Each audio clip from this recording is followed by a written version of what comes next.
You're listening to Podcast PXN, a video game podcast delivering player experience news. Let's go! What's up, guys, and welcome to Podcast PXN, episode 221. I am one of your hosts, Daniel Prindle, aka Dan is DTM on Twitter, and I am joined over Discord by the Nintendo aficionado and artist extraordinaire, Roshan Warner, at Roro. Hello. Discord has made a few changes recently with like the mobile app and stuff like that. And they also added a new game called Colonist. I don't know how I feel right now. I feel a little uncomfortable here in this chat. That's weird. What the heck?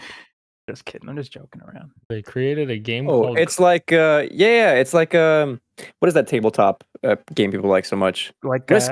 Risk, yeah. Okay. It is like Risk. Yeah. Never played Risk either. But...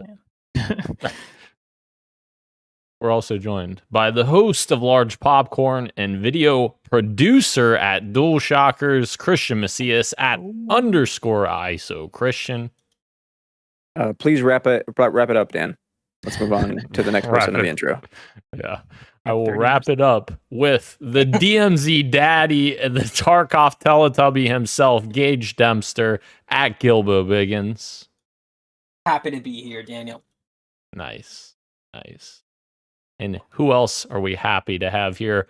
Everyone who is watching us live and participating in the chat. Just as a reminder, we are live each and every Wednesday at 8 p.m. Eastern Time on youtube.com/@podcastpxn and twitch.tv/podcastpxn as well. The topic of the show this week, guys, is our discussion around the Game Awards 2023. We got some announcements, some awards, and also we're going to talk about how to make the Game Awards better moving forward. But first, the show always starts with the quick bites, so let's go ahead and jump right in. Guys, you might have heard of this. The Old Gods of Asgard album Rebirth from Alan Wake 2 got to the top 10 albums list on iTunes after the Game Awards. Freaking insane. Very cool. I saw a quote tweeting this news saying like it's pretty funny that like a fictional, a real life band who made music as a fictional band for a video game now charting like the top 10 list is quite funny considering the game is about like fiction rewriting reality. It's like, yeah, like kind of ironic. Right. Very cool. Very cool indeed. Cool game. I was waiting for you to say it, Chris. You don't know, Dan. You haven't played it. I'm bringing a different energy today. Hell yeah. All right. I'm about it. For now. Stay on your toes.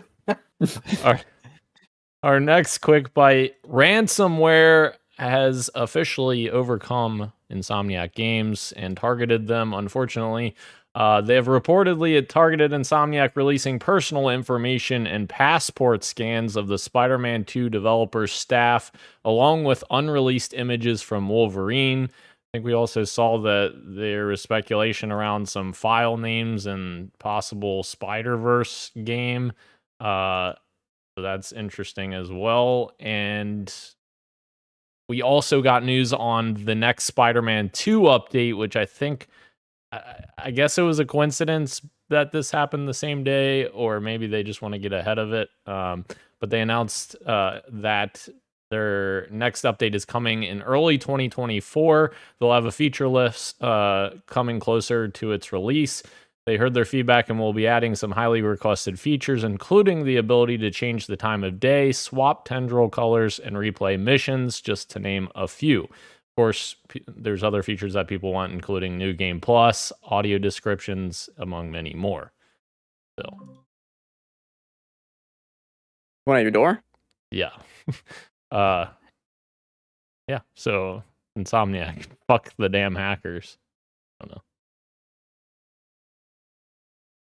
Well, hold on. Before we kind of glazed over this. Yes. How is everyone feeling about within that league? How's everyone feeling about a potential Spider-Verse game? I saw this and was like immediately a little bit worried. We already talked about how Insomniac might be doing a bit too much for my personal taste, but like they're already doing a lot within their own Marvel universe. Throwing in like a Spider-Verse, is that too much? It's interesting that you bring this up. I have a feeling that I feel about this the way I feel about Spider-Man 2, which is that from a story standpoint, I totally agree with you. I'm a bit worried. From a technical gameplay standpoint, thinking back to what Insomniac did with Rift Apart, I'm like, that could be really cool gameplay-wise, but I agree with you. I don't know if they're like, figure out the Insomniac universe first before we start throwing other universes. Yeah. Sure. I feel like also that it might just be like misinterpreting the files, like, because I feel like Insomniac in the past has referred to their Spider-Man games as like the Spider-Verse. So like, I'm almost wondering if like that's just like, you know, names for certain next files. Code name, project names, that kind of thing. Right? Yeah, like not necessarily, the Spider-Verse game, but you know, all this stuff is in the Spider-Verse. I don't know. Because I think there was somebody else said that Spider-Man 3 was officially in production. I can't remember who sent that out. So I would find it hard to believe they're working on 3 games at the same time. But Right. Yeah, I agree. I'm kind of where Gage is with, like, I would like to see that gameplay wise, but I think they should just keep going with what they have right now instead of trying to branch out too soon. well, our next story is a bit of a sad one. Free Radical has been officially closed by Embracer Group. Sad indeed, because they were revived after they had become Crytek UK for a while when Crytek owned them, and they were purchased by Embracer Group, and now they're shut down, and that means we won't get the Time Splitters reboot that we were promised, and that makes me sad. I love Time Splitters. Super. Fucking Embracer. But let's embrace this new gameplay trailer from Mouse that I think Gage you shared. Kind of retro, not retro, but like old cartoon style, just like Cuphead sort of. Right. Style. That's the vibes I got from it. I was like, this looks like Cool this shooter. could be pretty. Yeah. This is hold on. This is an aside, but Gage sent me two TikTok videos of this weird physics-based gameplay that looked hilarious. And his like comment was like, "This looks hilarious. What is this?" I didn't look into it any further. Did you? It was like some game where you're using like you have to control a person's like arm and legs, and like it's like a dungeon crawler. It is. So it's like the way that it was, because this was a while ago, but I did kind of like when I found that game, I sent the clip to you, and then like I would just scroll through related videos. It seems like it's a co-op Soulsborne-esque, except instead of like but then physics-based, right? So it's like super hard, and your character's moving around, and everything's only kind of half animated, everything half simulated. So if your character bumps into a table, his whole body leans over it, and you kind of have to like dodge enemies and do all this crazy hectic parrying and dodging stuff. But it looks amazing. That's what was hilarious to me, because like an enemy like is going to hit you, and you have to like move your arm in a way to like make the sword block it. And I was like, that seems hilarious. I want to try this. We should absolutely try this. Yes. Yes, indeed. Yes. Just like, yes, Florida Joker wants a bunch of money from Rockstar. It ain't happening, but here we go. I threw this in here just because of Roger Clark's comments. I thought was kind of funny. Roger Clark, of course, the voice actor behind Red Dead Redemption 2's protagonist, Arthur Morgan, he says they, implying Rockstar, are not going to talk to you. He said in a now deleted TikTok, they've had people like you try to sue them for decades. They're lawyered up, man. They know exactly what they can and cannot get away with. If I were you, I would use the notoriety that they just threw your way to your advantage. Capitalize on it somehow. You ain't getting a job at Home Depot with that face. Jesus. It was kind of funny, I thought.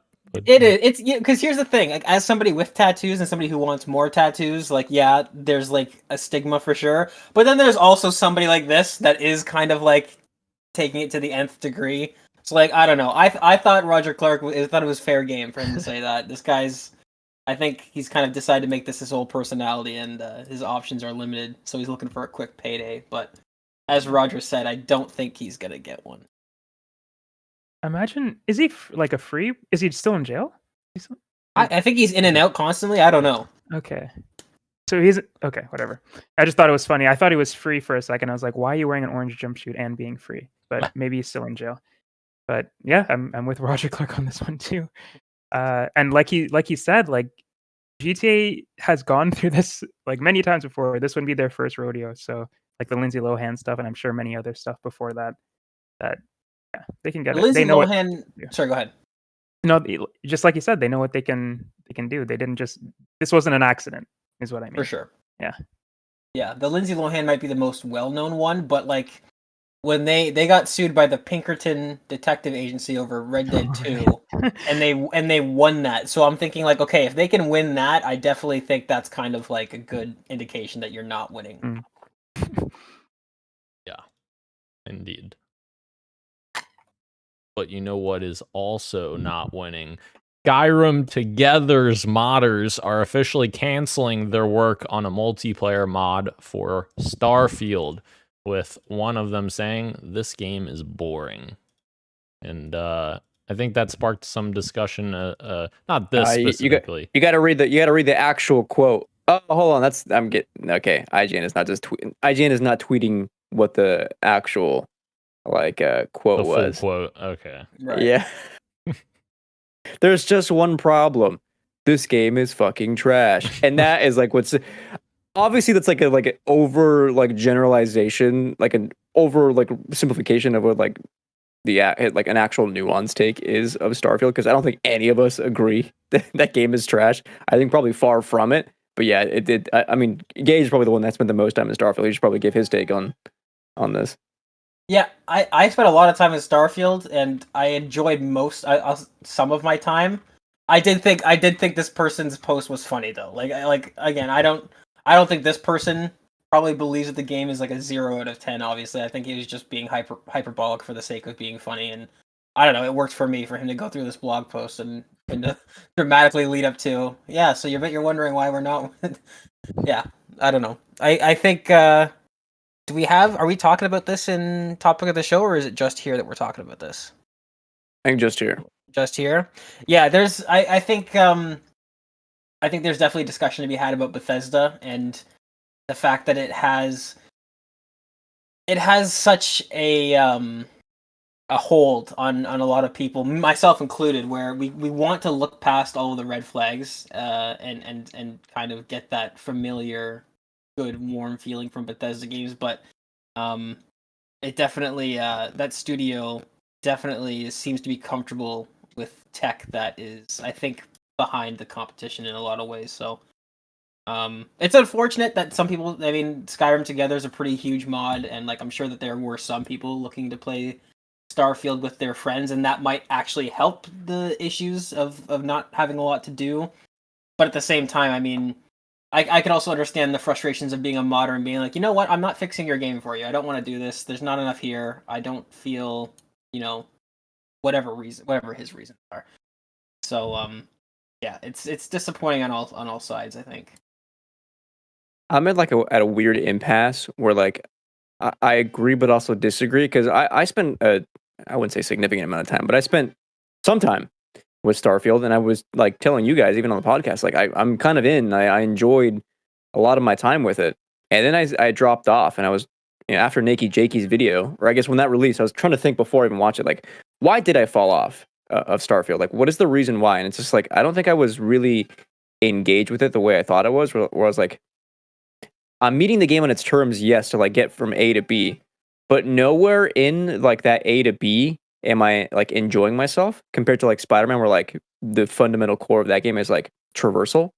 So right. A to B in that game is the bread and butter. Whereas Starfield, I'm I don't care, And then to watch Nakey Jakey's video and get a lot of in-depth footage of what the like quest design was, I guess lack thereof, and then like just a complete like almost abandonment of like true exploration compared to like previous Bethesda titles. It's like, yes, okay, this is why I ended up jumping off, because I didn't feel like there was anything much there for me like in that A to B, and I just kind of focused on other things. Your use of the word engaging is actually really kind of, I think, center at all of this, in that Starfield, the things that Starfield does best is the stuff that Bethesda does best, which is world building, lore, all that stuff, making a universe that feels real, that feels lived in. Like we all said, all of us agreed when like, you go through that museum. The museum, yeah, exactly. You're like, this is Bethesda doing what Bethesda does best. But the problem is that it's all wrapped up in this game that like you just putting it there kind of clicked in my brain. It's not engaging in the moment to moment gameplay. Like whenever I'm playing this game, I'm motivated by like, oh cool, I'm doing this quest line, I want to go get there, but it's like a slog to get through all this and do the samey kind of gunplay and the samey kind of looting. But then I get to that quest, I'm like, cool, and then I don't know if I'm the only one that's beaten the campaign, but playing through the campaign, I'm like, normally in Skyrim or Fallout, I beat the campaign and I immediately want to go back into the wasteland, into back into Skyrim, whatever. But with this game, like I immediately put it down, and I was like, there's not really, it's not engaging. It's not kind of drawing me back in. Yeah, I think my sentiments to that are, again, I think we've talked about in the past that the handcrafted elements to the world building that Bethesda is known for isn't quite there because of it being so procedurally generated, reliant, and I think that's also evident why I came back from vacation, played that game for a few hours, and never went back. I still haven't fucking gone back, which, you know, granted, I haven't finished a lot of games lately, but if that was a traditional Fallout game or a traditional Elder Scrolls game, I feel like I'd be putting a ton of hours into it, and I'm just not doing that. Not to say I won't go back to it, but yeah, very telling.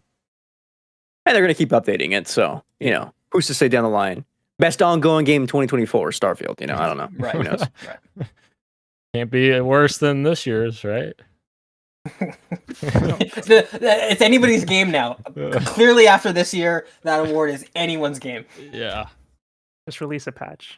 Yeah. You Just might get on patch the it. list. Exactly. God of War Ragnarok is now an ongoing game.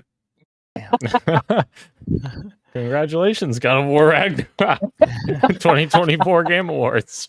Chris Judge goes up for another speed. Yeah. Hell yeah. Oh god. Yeah. Get him off the stage. Oh, God. Well, one more thing we want to get off the stage. The Day Before is officially one of the worst video games of all time, as the player count dropped almost 90% in 4 days. The developer put out a statement that, quite frankly, I'm not going to read because it's fucking bullshit. And then we also got more information that Fantastic, who's the developer, is changing all of their other games on Steam to different companies. So all of their previous games, they're just changing to random company names for, you know, reasons that are mysterious, except for they are just, yeah. And also, lastly, the CEO of Fantastic has been nuked by himself. He deleted his Twitter account. Gone. So, yeah. There's a YouTube video I used early this week. I guess today's Wednesday. Yeah, Monday. That I watched on Monday to help me get like caught up to speed on like what else was happening. Because obviously I saw the statement, but like I want to know what else was like happening before and like leading up to release and then after.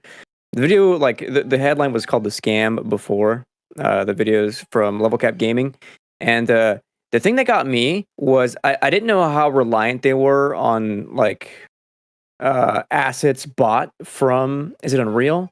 Yeah. Well, I mean, which is which is fine, like whatever. But like, it was mostly just those assets, and then compare that to the person on Twitter now who is like in real time making the game from scratch on their free time, and they're on day 31 and already have like systems built into the game that the day before didn't even have, like melee combat. which is and that really put into perspective. And like this game took like a few years to make, and already there's like substantial like comparisons you're able to make now, which is just crazy. Like, yeah, there is something deeply fishy going on here that this does not say. Like, they sold this game and are like probably taking some of the profit. Right.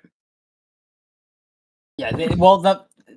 This game definitely was not being made until at the last second it was. I think is very much what it looks like. If you look at some of the old, because for whatever reason, I don't know why, but I've been following this game for like years now and just kind of paying attention. I remember they came out with this opening trailer that obviously had all these grand promises where it was this open world survival game and the shooting combat looks like the Division, and the stealth and the character animations looked like The Last of Us, but then they got into a car and they were driving off road and it had the driving physics of mud runners, and it was very clearly you're doing way too many things.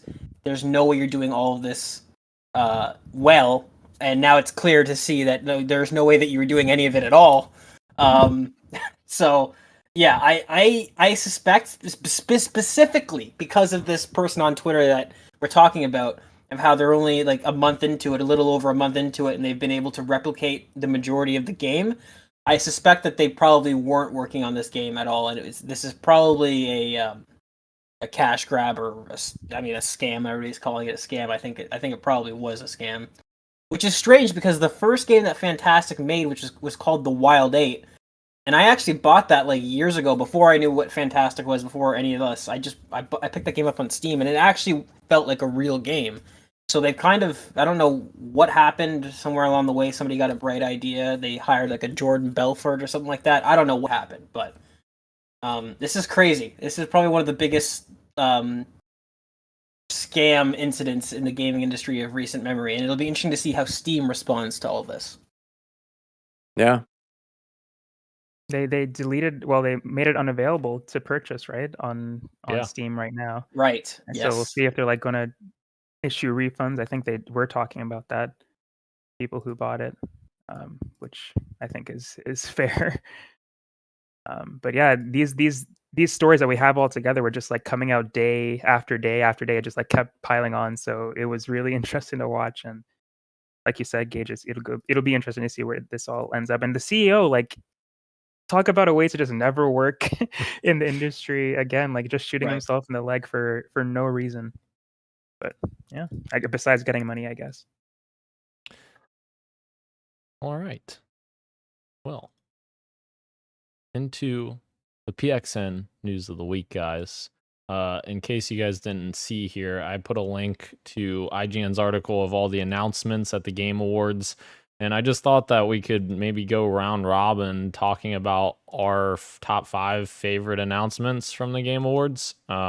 Which I'll go first to give you guys time to look. If yes, Christian, yes, sir. Real quick, after we do, we go over our favorites. Do you think this is a good time to place our first half of our predictions results with the reveals? That's true. Yeah, we could do that. Okay. Absolutely. Okay. All right. So to give Gage some time, because it looks like he's got nothing written there yet, I'm gonna go. I don't have 5. 5's too much. Okay. That wasn't. I don't think there was 5 things in total. That was crazy that's about, fair. But No, I can give you. I can give you some. Yeah. That's fair. And I was if there's any that are not crossing what everyone else has already put, then that's great too. But if you have stuff that crosses, that's fine as well. So don't stress yourself if you see the ones that you want or that we've already written here. That's fine. Right. All right. My first one that I was super jazzed about, that I know you guys were like, what the fuck, Dan? Come on. It's fucking, Saber Interactive's Jurassic Park survival game. That is literally the game I've been wanting for fucking decades. Literally. I think it was it last year or 3 years ago, whenever it was, that they announced Jurassic Park Evolution 2 at the Game Awards, and I started by freaking out because they had like a closer perspective, and I was like, oh, this is gonna be sick, this is gonna be what I wanted. And then it's the City Builder Part 2. This is actually a fucking action adventure, first person action adventure game set in the Jurassic Park universe the day after the first movie ends, which is fucking awesome. And you're playing as the scientist that is basically left on the island by herself, and she's trying to figure out, like, I guess, how to survive and get off the island. But yeah, the tone of the trailer I really liked. It, like Gage said on stream, it looks literally like the first movie, which is so cool. So I'm very excited to see what Saber does with this. This is the one where I thought was privately I DM'd the group thinking it was a co-op game, and it seems like it's going to be a single player game. Yes. Very, very excited. Ro, what got your fancy? My first one is from Don't Nod, The Lost Records, Bloomin' Rage. So it's I think it's the first game from Don't Nod Montreal, which is a new studio from the people who made Life is Strange. From people who made Life is Strange, they added some new people as well, some new talent, of course. But I love Life is Strange, love that series, so I'm excited to see something else by those people that isn't Life is Strange, but still has, that stories, narrative-driven, choices matter sort of gameplay. So I'm looking forward to that. It looks cool. Looks like it's it's got that cringy angst that I like, so I'm down for it. Oh yeah. Yeah, I actually thought it was Life is Strange at first, and then you're like, oh, it's new. Like, Oh yeah. very cool though. Remember Christian? True Colors. Oh, Oh god, can never forget. Can never forget. Mm-hmm. So good. So Good one. Christian. Yeah, of course, my first one is OD, which is obviously not like the actual name of the game. Kojima likes to do like working titles for these reveals. Why I placed this one first when we have so little to go on? I think because like in terms of importance, this is like huge for Xbox. Like one, it's Kojima is doing a game just for them. What game, quote unquote? I don't know, whatever it's gonna be. But one, it's a project just for them. Two, you're pulling in like the cachet of like an auteur like Jordan Peele, who is like massive right now. To work on a project like this is absolutely massive. But three, it's a cloud game, which I think is going to be interesting to see how that does for like worldwide. A lot of places in Europe like don't have really good internet. Like, how is that going to affect players who are like trying to get their hands on this, who are like wanting to try this out? Is that going to like hinder their experience compared to like US audiences? I think that's going to be like really weigh in how people see the game. But also like, again, the new era of Xbox, like trying to branch out to like have more Japanese partners, right? We just saw like Hi-Fi Rush, which I think is a big one that got the like colors at the Game Awards. Like, what else can Xbox pull to their own like marketplace? And you can get the likes of Kojima. Does that open doors for like other people who are like, okay, well, if Kojima has like a great experience working with Xbox studios, like, can that now bring in more people to like do projects just for them? I think this game has a lot like riding, not just on like Kojima's productions, but also Xbox. So that's where I'm at. I hope this game isn't a cloud only game, because I feel like it wasn't quite clear if it's gonna be a cloud only game or it's powered by the cloud, if that makes sense. Like, oh, gotcha. Okay. So I remember when. Sorry, go ahead. no, you're fine. Go ahead. Well, I mean, we might have been saying the same thing, but like, there's, in my mind, powered by the cloud kind of means like this is maybe a bad example because the game didn't do well. But I remember Crackdown 3 in their multiplayer mode, they were using cloud technology to have this crazy city, this crazy destruction on a city scale, and they did that by having the client side do certain things and the Xbox do certain things, and then the server take some of the heavy lifting as well. So I'm hoping that when Kojima says powered by the cloud, that it's that type of thing where Sure. it's still a game you can sit down and play, but maybe they're doing things that the console itself can't do. So they're dipping into Microsoft's vast resources of cloud technology, try and bring it up to spec, as opposed to, hey, we've made a game and you can play it on your mobile phone and or stream it to your console and that's it. I would be a little bit less excited for that, I think. Sure. What? Go ahead. I was just gonna say, but an antithesis to myself, I think Kojima was making it seem like this isn't a traditional game. It seems like it's gonna be like an interactive movie sort of experience. Thing. Yeah, which would make sense that it would be a cloud-only game then at that point, because you're just basically watching a movie and interacting with it. So, I don't know. I forgot to mention too. It's exciting that like people are insane, and so is Kojima for hiding the like kanji characters inside Udo Kidder's mouth, spelling out what translates to Quiet Hill or Silent Hill. Obviously, it's not a Silent Hill game, but that tells you a lot about like the tone and what kind of like things they're aiming to do with this project. And it's very much like whatever feelings Kojima had for his project on PT, that was going to be Silent Hill. He's still kind of holding on to those ideas, and I think some of those might be present in OD, which I think for me as a fan of Kojima, as a fan of Silent Hill, is going to be exciting. Oh yeah. Gage, what are you excited? The first pick here, and my next two picks are doubles for yours, so this will be my only thing, and I'll just jump in with your next ones. But Light No Fire from Sean Murray's team, Hello Games. Very, very excited for this. I did not play No Man's Sky at launch.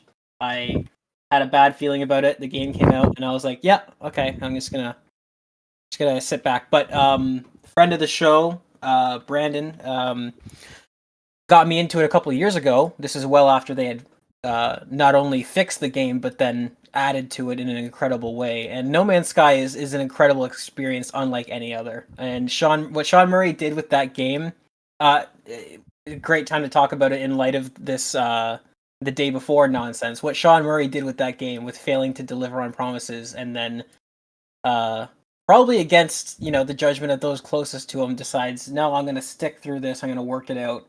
Come hell or high water, we're going to work on this game.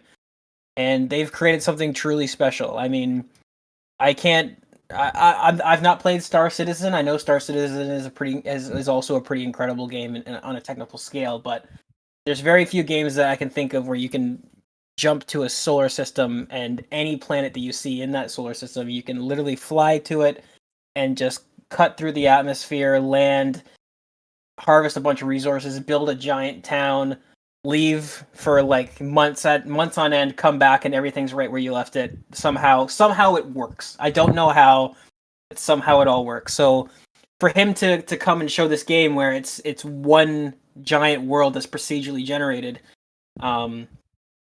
that's a shared world that people can come in and play with. That sounds awesome to me. I mean, that sounds great. I love the idea of squatting up with 5 or 6 friends and constructing this giant village and then going exploring. They said that they've got giant oceans in the game and massive mountains to climb. And after playing No Man's Sky, again, all that controversy is well behind them because the tech is there in No Man's Sky now. So if they can simulate entire universes, I'm sure that they can do this one planet, and it'll be really cool to finally play a game that does have one giant Earth-sized world that can have a bunch of people running around on it. It sounds great to me. I can't wait to see what Sean Murray's cooking up with this one. Correct me if I'm wrong, but in Starfield, not Starfield. I did it. No Man's Sky.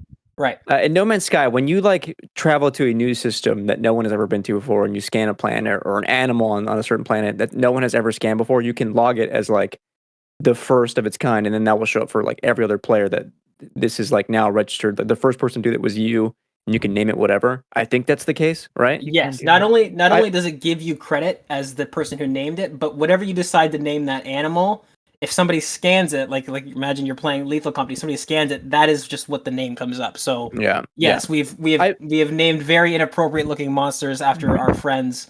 So when people years from now decide to fly to that planet, if they make it there, they'll see Sheldon Sausage as this little worm-like creature that's digging through the ground when they scan it. Yes, it's absolutely hilarious and amazing.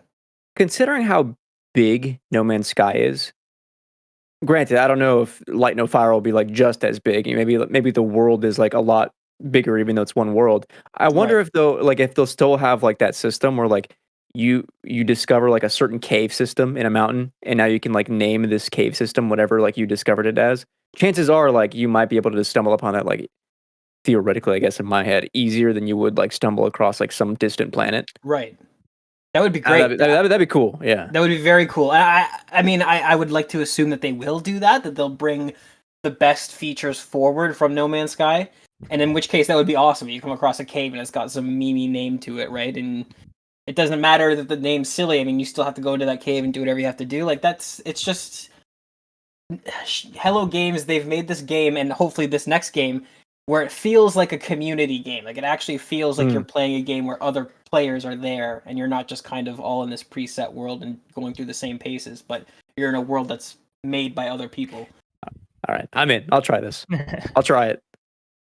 I did play No Man's Sky at launch, and I really did like it. Like I almost platinumed it in like the first month. I never. Oh wow! Holy shit! I didn't know that. Yeah, I was pretty close. I can check and see how many trophies I missed, but I really liked that game even at launch. But like as Gage was saying, it was not what they promised at all. Sure. And it's good that they were able to update it, and I hope that this is able to deliver on those past promises. And it just is really good, because I wrote consciously in brackets because it's on my list too, because I feel like he didn't do the smart thing when he was up there, where he like, this is ambitious. I can't wait for everybody to play. It's like, oh, you should have just like undersold it, over delivered when it was here. But we'll see. I'm excited still too. Can I just kind of throw something else in? Just a quick opinion. I played the game I tried it in 2019.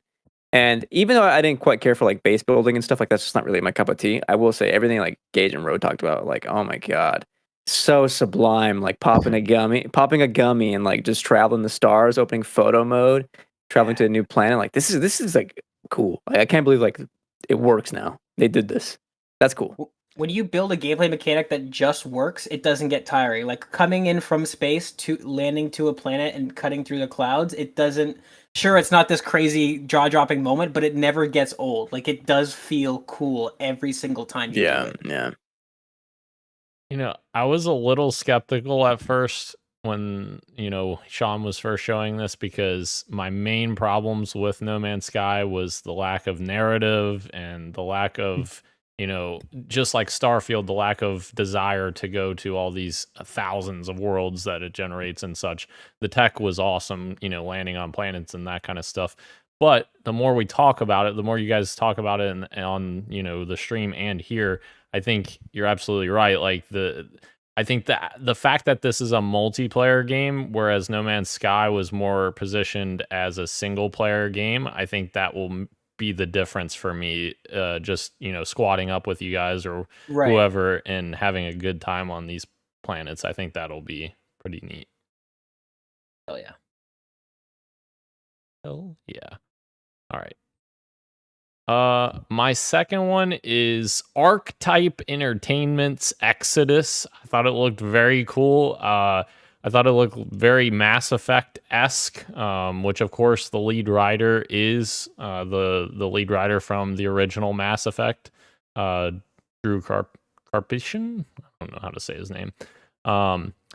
But they already have a massive amount of backstory that Shinobi 602, of course, Shinobi, everybody knows him, on Twitter, he kind of summarized it all. I'm not going to go through all this because it's a shitload, but it's already got a ton of really cool world building going on with the story background that they've discussed here, which sounds really awesome.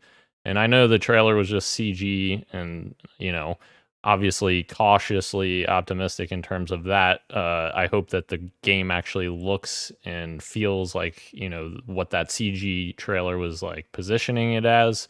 But so far I'm very much intrigued by this game.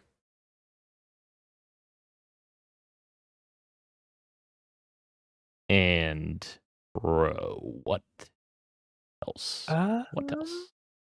My next one is Big Walk, which was that like hiking game, I think, where you were the cartoony birds in this realistic world.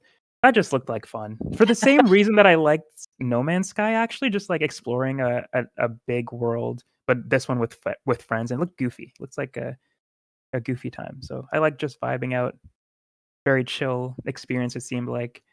So I'm excited to see more about that. That was 2025, I feel like. I feel like it was a year, Yep. an extra year out. So that's Yes.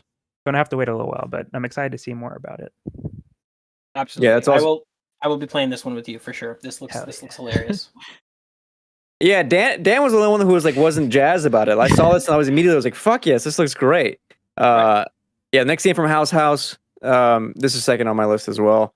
And for the exact same reasons Ro listed, like if 2023 taught me anything, it's that like there is so much fun to be had in games that are quirky. I think about like BattleBit Remastered, like role playing on those bridges where like, hold on, brother, or like playing Lethal Company and just like, just having a good time with the lads. And this game, like, built around, like, the pitch for this game in the opening seconds of the trailer is a new video game for you and your friends. And then it shows, like, it cuts to, like, the quirky birds and, like, okay, this is a game just about being silly. Untitled Goose Game, entirely built around being silly, but this with a co-op and built around, like, some, like, interesting looking, like, map with, like, a cool art design. Yeah, of course I'm in. Hell yeah. I'll let you guys eat. Christian. I guess that was your next one as big well. walk. Okay. What? Gage? I'm gonna be stealing one from you if I go next. That's fine. Do it. All right. From the people that made Ori comes a trailer for a game that looks absolutely gorgeous, and the vibe check is passed in flying colors. It's called No Rest for the Wicked, and it just looks absolutely stunning. Rashan actually brought up a really good point. I didn't connect it immediately, but as soon as you said it, it kind of clicked, where it has this almost arcane kind of art style where even though it's everything's 3D, it has this kind of hand-painted, almost oil painting kind of look to it, or acrylic painting, I don't know what you'd call it, but it just, oh man, I was taken by it. And the fact that it's a Diablo kind of like action role-playing game is I have a hankering for that kind of game. I tried to get into Diablo 4. That was my first big Diablo. Dan and I, you and I played it quite a bit. We had a good time with it, but it's so much. And I'm hoping that this is a brand new universe. It's the first entry in a franchise, maybe, or maybe it's a one-off game. This just seems like my cup of tea. And the fact that it's coming to PC in early access in Q1 2024 is exciting, because that means I won't have to wait Holy long shit! to get my grubby little hands on it. This game could not be any more different than Ori, which is their last games. Like that's so cool. That's what I was gonna bring up. Is like they made two like 2D Metroidvania platformers, and both of them are like widely considered to be like one of the greatest Metroidvanias like made. Like they nailed it. Like Ori is like actually fantastic. So them moving into like an action RPG space, but still keeping like their unique style. Like I think this might be like aspects of this. Not everything might be hand drawn, but like still stuff from this is hand drawn, I think. Right. But with like just like a core focus on like map design, level design, and then combat. Like, dude, that's it. That's all you need. I'm in. You sold me from the jump. So yeah, I'm with you guys. Yeah, that's a really good way to go ahead.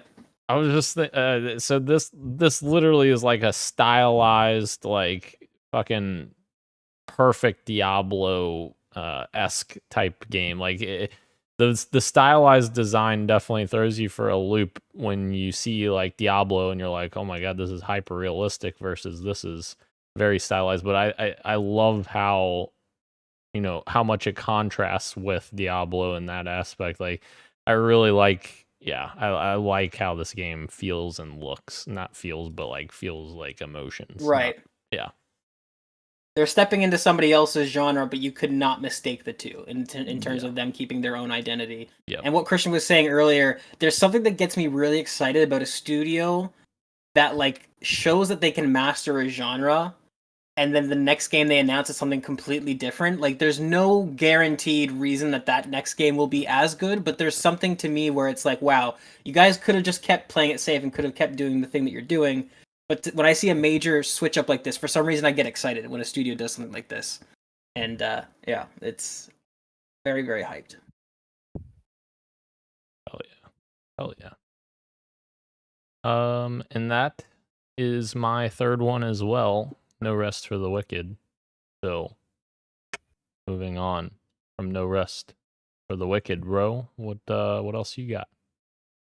My next one is Kemuri from Unseen.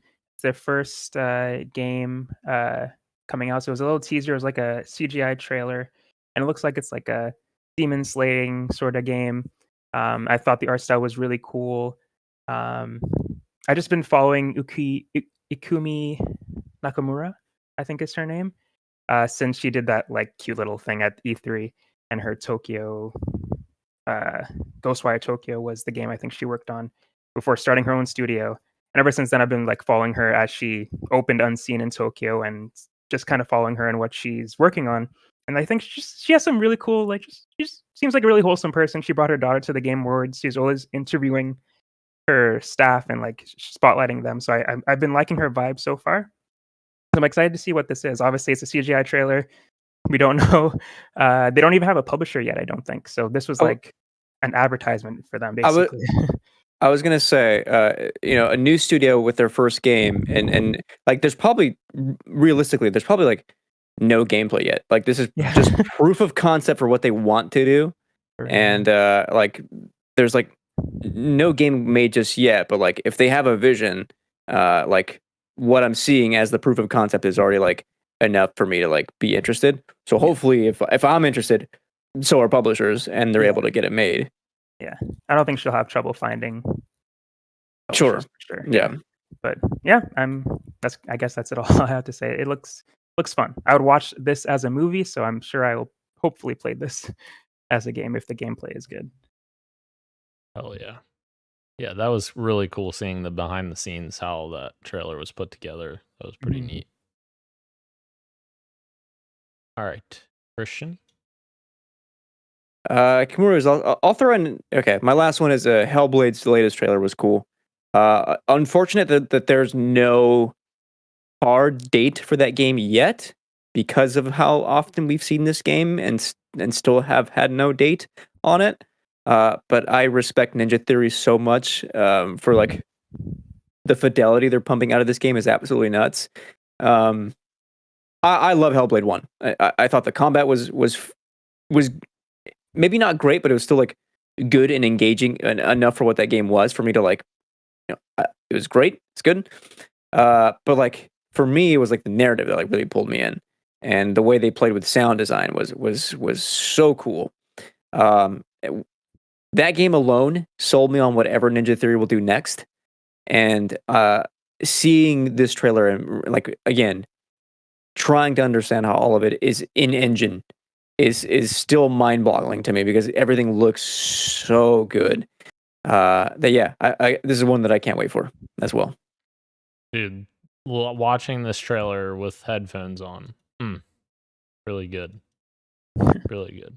But yeah, disappointing that we didn't get a more solid release date than just 2024. I really was thinking that it was going to be at least the first 6 months of 2024, but yeah.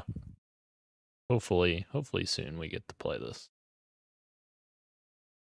Which that was one of mine as well. I'll just throw that out there, so I don't have to talk about it. Gage,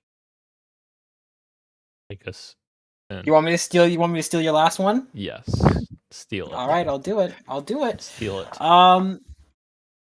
From the good Arcane Leon, comes a game that, to me, seems like the perfect match of IP and video game studio. I remember a couple years back, maybe it was last year, but there was a Twitter trend going around where it's like, pick an IP, pick a studio, right?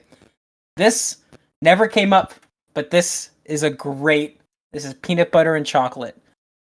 Arcane Leon is making a Blade game, and my god, that sounds amazing. I just immediately thought back to me playing Dishonored for the first time, which has a mix of melee combat and range combat and supernatural powers. And now they're making a game about a vampire that uses melee combat, range combat, and has supernatural powers. And yeah, I'm very, very excited. Learning that I don't think they touched on this at the Game Awards. Maybe they did. Maybe it was a blink and you miss it moment. But I found out afterwards that it's a third-person game, which is very, very interesting. Because Arcane obviously is known for doing first-person games, so it'll be interesting to see how that feels. But I mean, what they've demonstrated so far, what they've been able to do with fast and fluid combat, is nothing short of amazing. So I am very, very excited for this game. I've got very high hopes, and I'm not worried even a little bit. I think that they're going to cook up something real special. Yeah, I had this on my list as well, Gage, and I think a lot of the points that you said I agree with as well.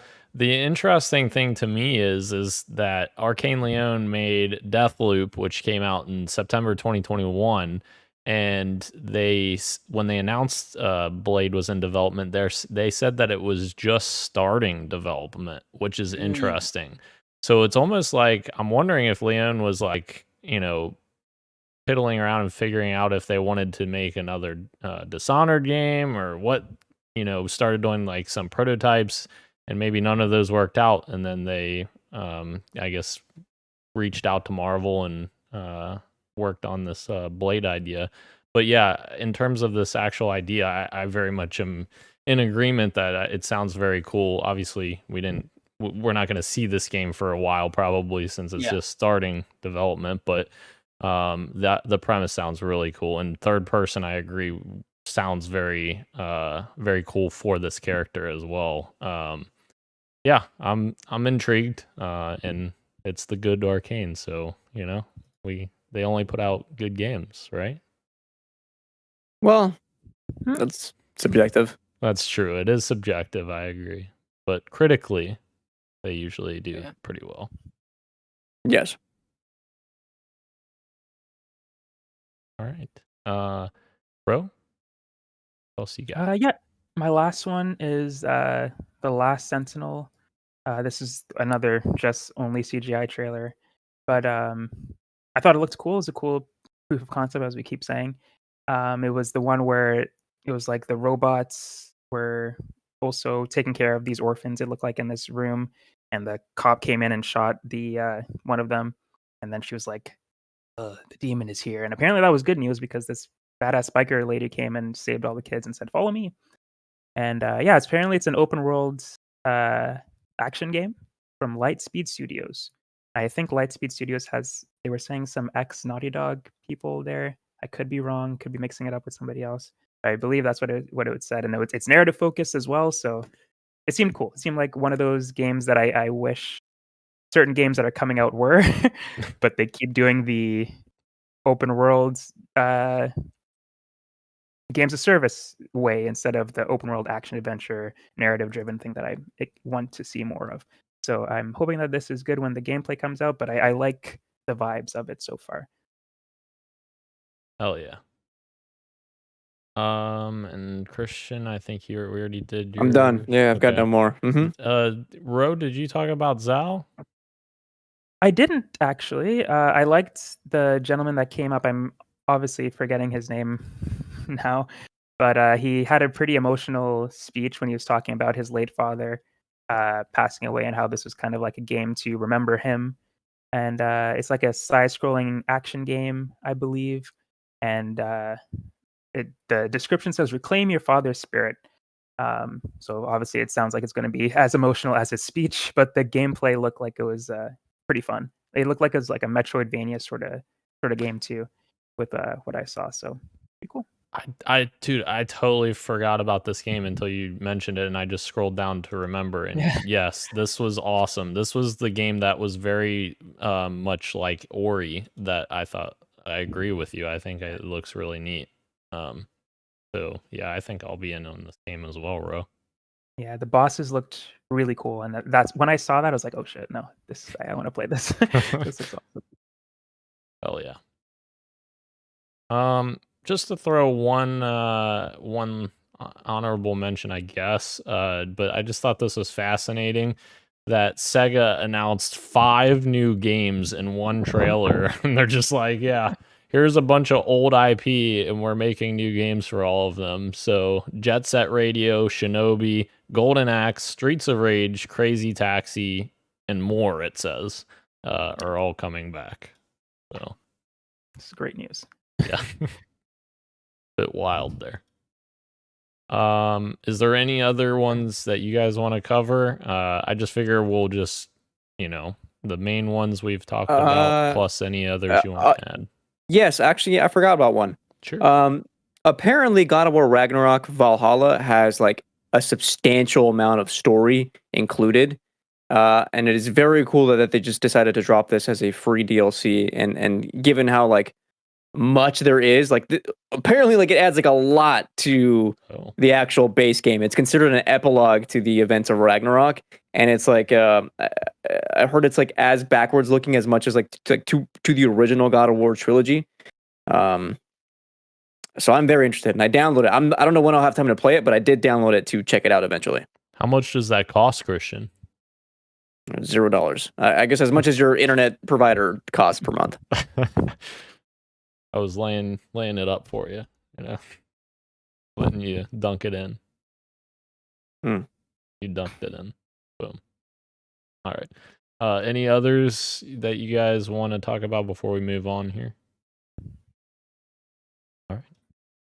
Moving on to our fantasy draft check-in. And if you're watching video, you can see me smiling because we didn't see Hollow Knight Silksong announced. So Christian, the countdown is on. 17 days remaining.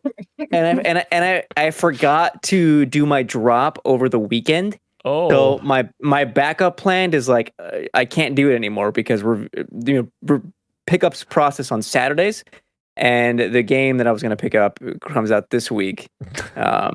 Is there anything else that even comes out the rest of the year? I've been looking for the past 10 minutes to see what else comes out, and there's a few, but like none that I really want to like stake any bets on per se. I mean, what do you have to lose though? You don't have anything to lose. Points, Dan. Well, yeah, but you need points. So you're in this dichotomy of you could either stay put or you could go up, or you could go down. But going down's not going to hurt you. We'll see, man. We'll see. We'll see. Christian needs 10 points to tie. Will he get there? I don't know. We'll see, man. Fuck. All right. Moving in to what you got for me. Dan, what you got for me? I have played a bit more Alan Wake 2. I had a segment of time last week. I played for another 2 to 3 hours. Still very much enjoying the narrative in that game, despite how fucking insane it is. But yes, I feel like the further this game goes on, the more I am enjoying it, and the more layers get peeled back, and the narrative keeps getting better. I'll say that. And I think my original gripes about the case board, Christian, when I was telling you about this, it getting a little monotonous. I think it gets a little better over time when you start figuring out the nuance of it. It does still get a little tedious having to find the spots that they go in, but I feel like now I have a pretty good grasp on it. No, the thing for me is like I respect how much like Sam Lake and the team like envisioned for that aspect of Saga Anderson. Like that game wants you to meet it on its own terms. Like, is it annoying to have to figure out on the board where things are going? Maybe. But to me, it's only at face value.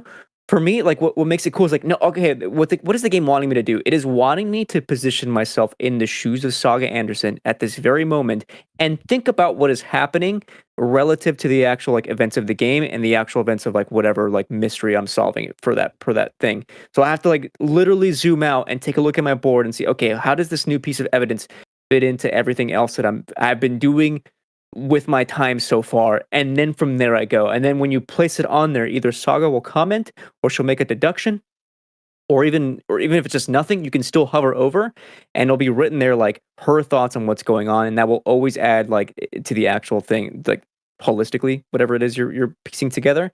So it was like, yeah, this is cool, like a cool way to like do world building without like just picking up a note and doing a reading. Like I'm actually playing like the deduction that she's doing, which is just, to me, I think is really cool. Yeah, agreed.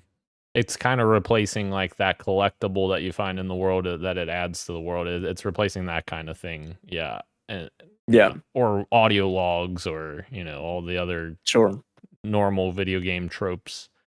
Christian, I do have one question. How often did you switch back and forth between Alan and Saga? Dude, that is so funny you said that, because I did a guide for DualShockers that is like, when should you switch, the most optimal way to do this. I'll tell you right now. Usually it was at the end of like a significant chapter where you hit like an end of part segment, and then it feels like kind of like a hard stop. Like, okay, I'll switch to the other person now. Cool. Okay. I wanted to know that. Good info. Dan, I forgot to go over the reveals predictions. When do you want to do that? Oh shit, I forgot. Yeah, you're right. We'll do that during topic of the show. We'll do it during topic of the show. Okay. Sorry, I forgot you said that. I also played the finals with these two fine gentlemen, Christian and Gage. Ro, you are also a fine gentleman, but it was just us three playing. We're not present. Thank you. But yeah, we had a lot of fun with the finals, and it shadow dropped, of course. At the Game Awards, we didn't talk about that in the announcements, but it shadow dropped and was available now. Christian called that very good. And the game is still a lot of fun. The beta was a lot of fun, and it is still a banging time. There's a lot of crazy shit that goes on in that game, and I love it. You're swinging from the rooftops from your grapple gun, from the little guys that run like 700 miles an hour to your big guys that have hammers and fire, and it's insane. Buildings crumbling. It's awesome. It's a lot of fun. Yeah. Should we get into final discourse now, Gage? Should we jump in on Dan's final? Let's do it. Yeah, let's all jump in. Jump in.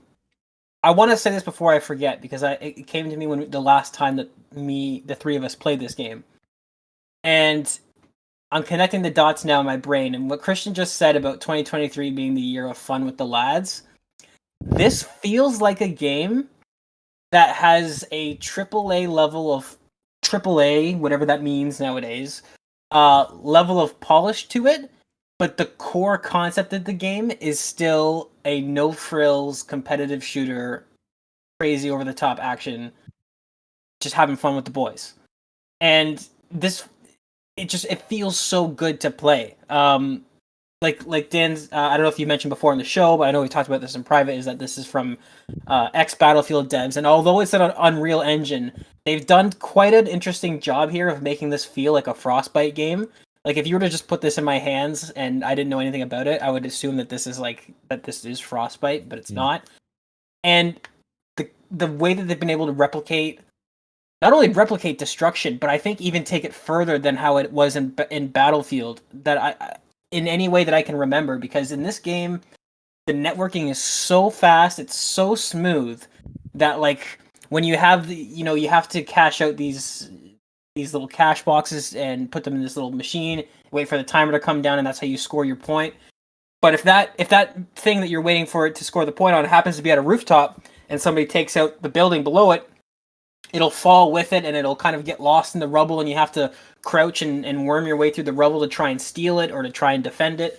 The game just it's not trying to do a whole lot of things, but the things that it is doing, it does extremely well. Christian, I don't know if you want to jump in. What are your thoughts on this? Yeah, so the thing for me about the finals is I've been recently looking at a lot of different games for like a project I'm doing on like video game design philosophy. Right. And one thing I've kind of settled on is like a lot of modern games are trying to do a lot of things and trying to be a lot of things. The finals is very much like these 2 or 3 specific things, and Gage is right. It does all of them so well. The thing for me, like what differentiates the finals between like other projects that I've played is like it very clearly has its own identity. Is it another shooter? Yes, but it is a shooter that is doing something on its own terms. Like I am engaging with the mechanics of that game the way it wants me to. Like it has a clear identity with the way like I pick out my guns and like my I guess my classes with like the reserve system and the gadgets. Where like using these specific gadgets is like going to fundamentally change the way I'm engaging with my enemies and the stage that I'm playing on. And that kind of stuff takes a game so far where I'm like, now I'm even thinking about like the gameplay when I'm just going through the menus, which is a thing that I did with like an Armored Core. Like the Armored Core game continues when I'm in the menus. Same thing for me in the finals where I'm looking at my gadgets and like this is going to choosing between the turret and the health beam is going to fundamentally change whether we win the next game or not. And the game modes themselves are like, yes, this clearly like is doing its own thing. That 3v3v3 with like the cash box like buyout things. Like this is so clear its own thing that no other game is doing right now. Free to play. Sure, is the battle pass like a little bit like kind of like, yeah, they're trying to get some money out of you. Whatever. As long as I don't pay money for that. This is like insane. That like the amount of fun I'm getting is like huge, and I had so much fun, and it feels so good, dude. But I'm like, us three were playing games or the other day, and we just had a moment where like, this is fun. Like this is like an actually like such a fun game. They did it. They did. And talking about that healing beam, you better make sure you heal Christian as soon as you pick him up because you'll hear about. Listen, I kept forgetting. I kept forgetting. You were warranted in telling me that. Because if one of us goes down, we all go down. Yeah, and we're fucked. Yes, you're right. And like Very bring king. up that game mode. Like this game launches, there's only 2 game modes, and you could argue the second one that we don't really play is you've seen it in a lot of other games before. As you kill people, they drop coins, and you can bank it, and you keep getting more and more, and then you have to make sure that you make it to a drop off point. But like the core game mode that it launched with is something that is like pretty unique to this game. Like it's crazy how much this game doesn't rely on its competitors, and it's just doing its own thing, like Christian said. And like even stuff that I thought would be gimmicky beforehand, like the destruction. Like I think back to Battlefield 4, and like the game came out, everybody was messing around with the destruction. But then as you play the game, you kind of get to a point where you don't want it to happen because you're trying to do something or X, Y, Z. Whereas in the finals, the destruction is such a core element of the game where it's like, if you're the one defending, you're constantly building up your defenses and trying to keep whatever building you're in intact. And if you're the one trying to attack, you're constantly thinking about, how do I take this down? How can I find my way in there? And the fact that the game doesn't force that on you, that's just how you end up thinking, means that is it's a core element of the gameplay that deserves to be there because it's not forced. It's not like Christian said, you're playing the game as the game wants you to, and you don't even realize you're doing it. It's just that's the best way to play it. So like the devs of this game, they deserve a lot of credit for this. Like I know it's had its controversy, but this game is really something special in the shooter space right now. And yeah, I can't help but like there's a smile on my face every time I play it. It is. Yeah. And like I think about playing when I jump in to play Call of Duty and even Halo sometimes. You have a few bad matches and you're frustrated, you want to turn it off. But the finals, whether you're winning or losing, like the matches are so dynamic each time that like very rarely do you play a match that's just bad. Usually there's like peaks and valleys in every single match you play, and that's really rare for a first person shooter nowadays. I'll say this, like one of my favorite memories from playing a couple days ago is when us three were squatted up, and it was like we were playing that game over like you need to capture this box twice, and that's how you get the win. And it was tied up, and it was like down to the wire where like Dan had revived me. The building is crumbling. I'm crouched hiding from enemies. I'm healing Gage because Gage is stealing the box, and Dan is protecting Gage by like getting into like a firefight. And somebody is shooting at Gage, and I'm yelling, "Keep going, keep going, keep going!" because I'm healing Gage as he's stealing. And it came down to the wire, and he got it, and we won. And like that is something that happens every single game. Stuff like that happens all the time. Like it does not get old. Cool stuff. Very cool stuff. Yes, indeed.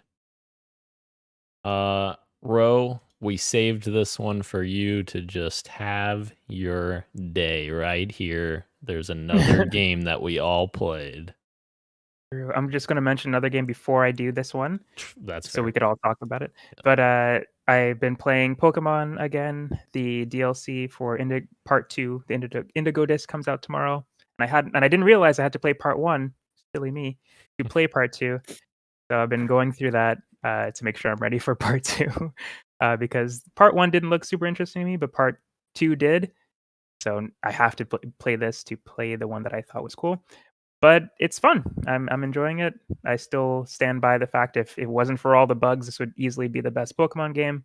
But unfortunately, it still has all the bugs. They did not fix it. But yeah, still having a good time with it. But Lethal Company, I finally got to play with the gents here. This game is pretty fun. Unfortunately, I'm not very very good at PC games, but I did have a good time playing with you guys. I think the concept of it like is a fun loop, like just trying to pay off your debts, but going into these creepy places trying to get all these items to sell to. I guess is the monster the person that you're trying to pay off your debts to? Is he the boss, or is this just a guy that also works for the company or something? I don't know. But anyways, that doesn't really matter. Yeah, But, who knows? But yeah. But yeah, it's a fun loop. There's still a lot that I need to learn about it, like maybe learning how to play keyboard and mouse. But yeah, I enjoy it. I enjoyed it a lot. How about that trap that we put you in, Ro, and made you ring the bells for the dude to pick up all the stuff we were selling? I should have known. I should have known. And maybe it was because I was playing with you guys, but it wasn't scary to a place where it was unplayable for me. Like I could play this game, and maybe it was because we were on easier maps. Like for my first time, maybe you guys went on some easier maps for that, and it gets creepier as you go on. But I thought it was manageable, which is good. Another fun game. It's a suspense kind of like fast-paced suspense type of scary, and not like a horror scary. But yeah, it definitely can get a little bit hectic when you're trying to when you're on the third go around and your quota keeps getting bigger and bigger and you're on the last day and you have to go to some place that's like infested. Yeah. Right. Very cool that they did like a free winter like update where like on the harder maps there's a monster that is a nutcracker with a shotgun. That's wild. But also like the mod community is really cool. Like creating monsters. Like Gage sent me one where like there's a Skinwalker mod where like it'll record audio from your gameplay and the Skinwalker will like say that back to you. So you might think it's like your friend saying something to you, and it's not. It's the monster. It's like that is so messed up, but that's so cool. Wait, this just in? Ro, there's one other game you played that you didn't mention, and that is Mario Kart on the Nintendo Switch. Oh, right. As no. Glenn has pointed out in the chat, Oh, fellas, yeah. I just wanted to point forgot out to mention Ro did not beat me in Mario Kart. Yeah, I didn't. There's no excuse. I legit lost fair and square. That's just how it is. He beat me in 2 races, and then other people came and joined the party, and I was able to pull up. But it was only because there were other people in the race that I was able to pull ahead of Glenn. So fair. Wow. I mean, 1v1 you couldn't do it. 1v1 I could not do it. So Glenn takes the crown. I gotta bow down. I'm sorry. The Nintendo aficionado title has been revoked. Oh wow. But yeah, he beat me. But Smash Bros. Roshan wiped the floor with everybody. In Smash Bros. Mopped the floor. Yeah. And what's funny is that I'm not a big fan of fighting games, but Roshan came over and a bunch of people came over and I was like, you know what? I'm kind of feeling Smash Bros tonight.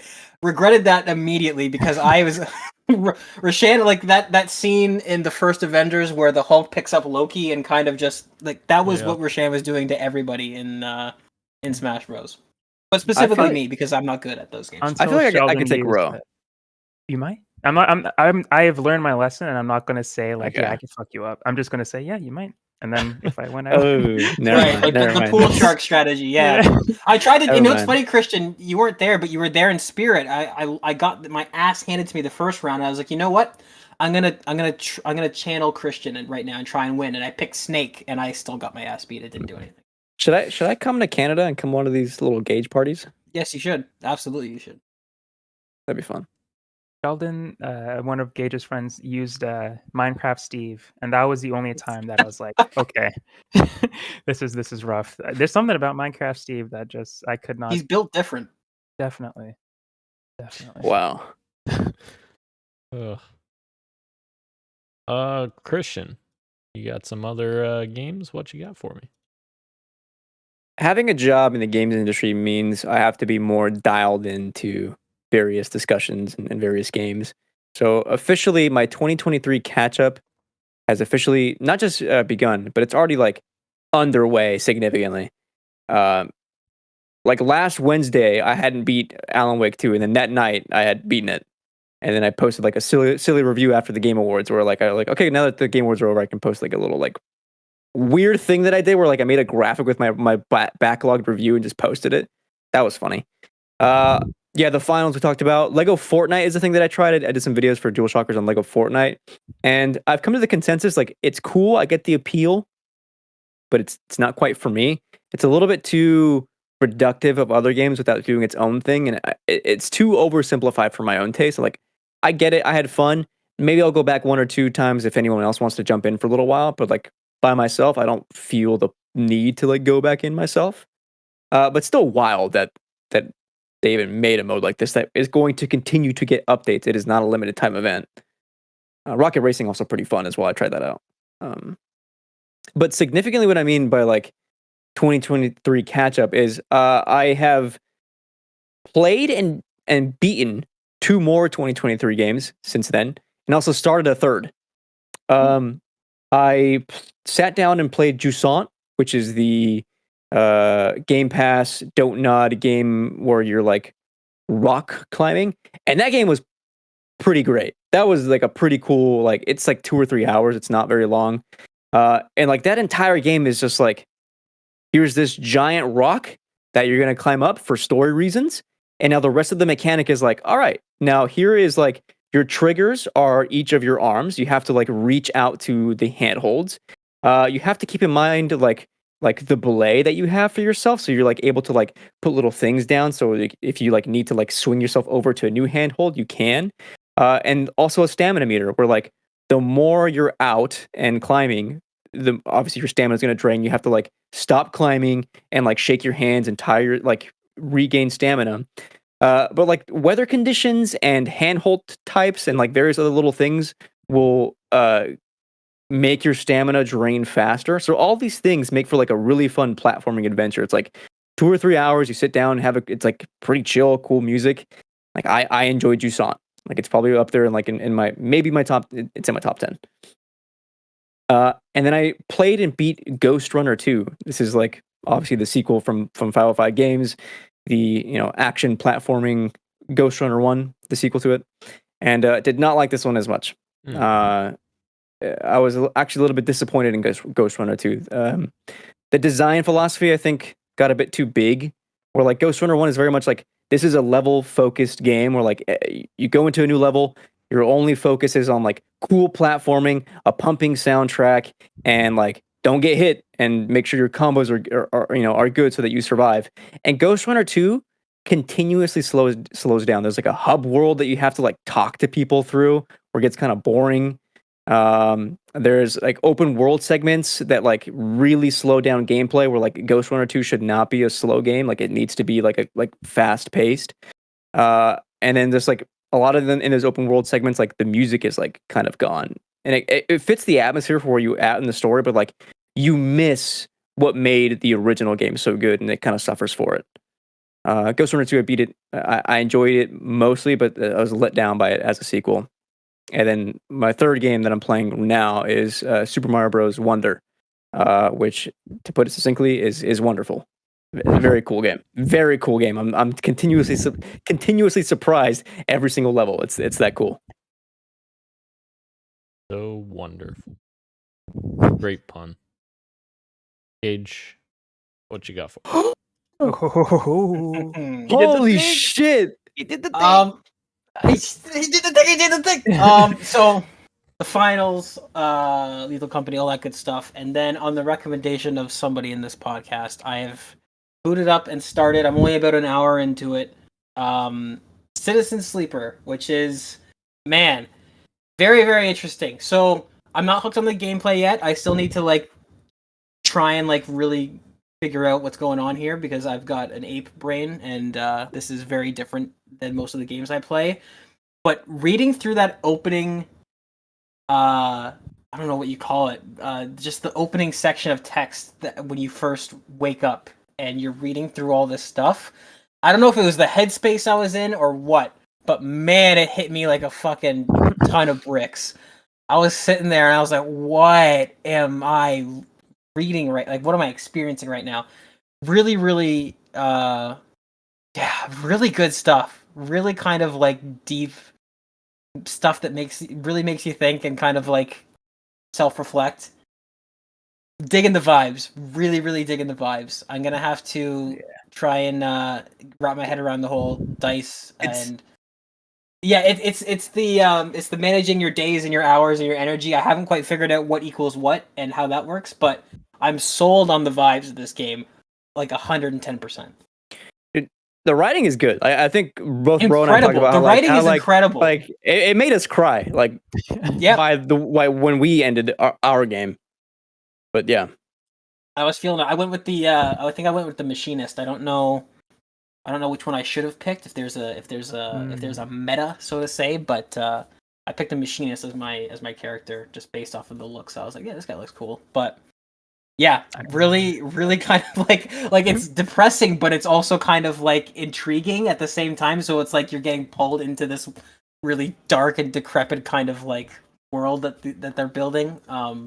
Which the more you read it and the more you reflect is kind of not too far off from the one that we live in some ways, unfortunately. So very, very cool stuff. I'm excited to get deeper into that.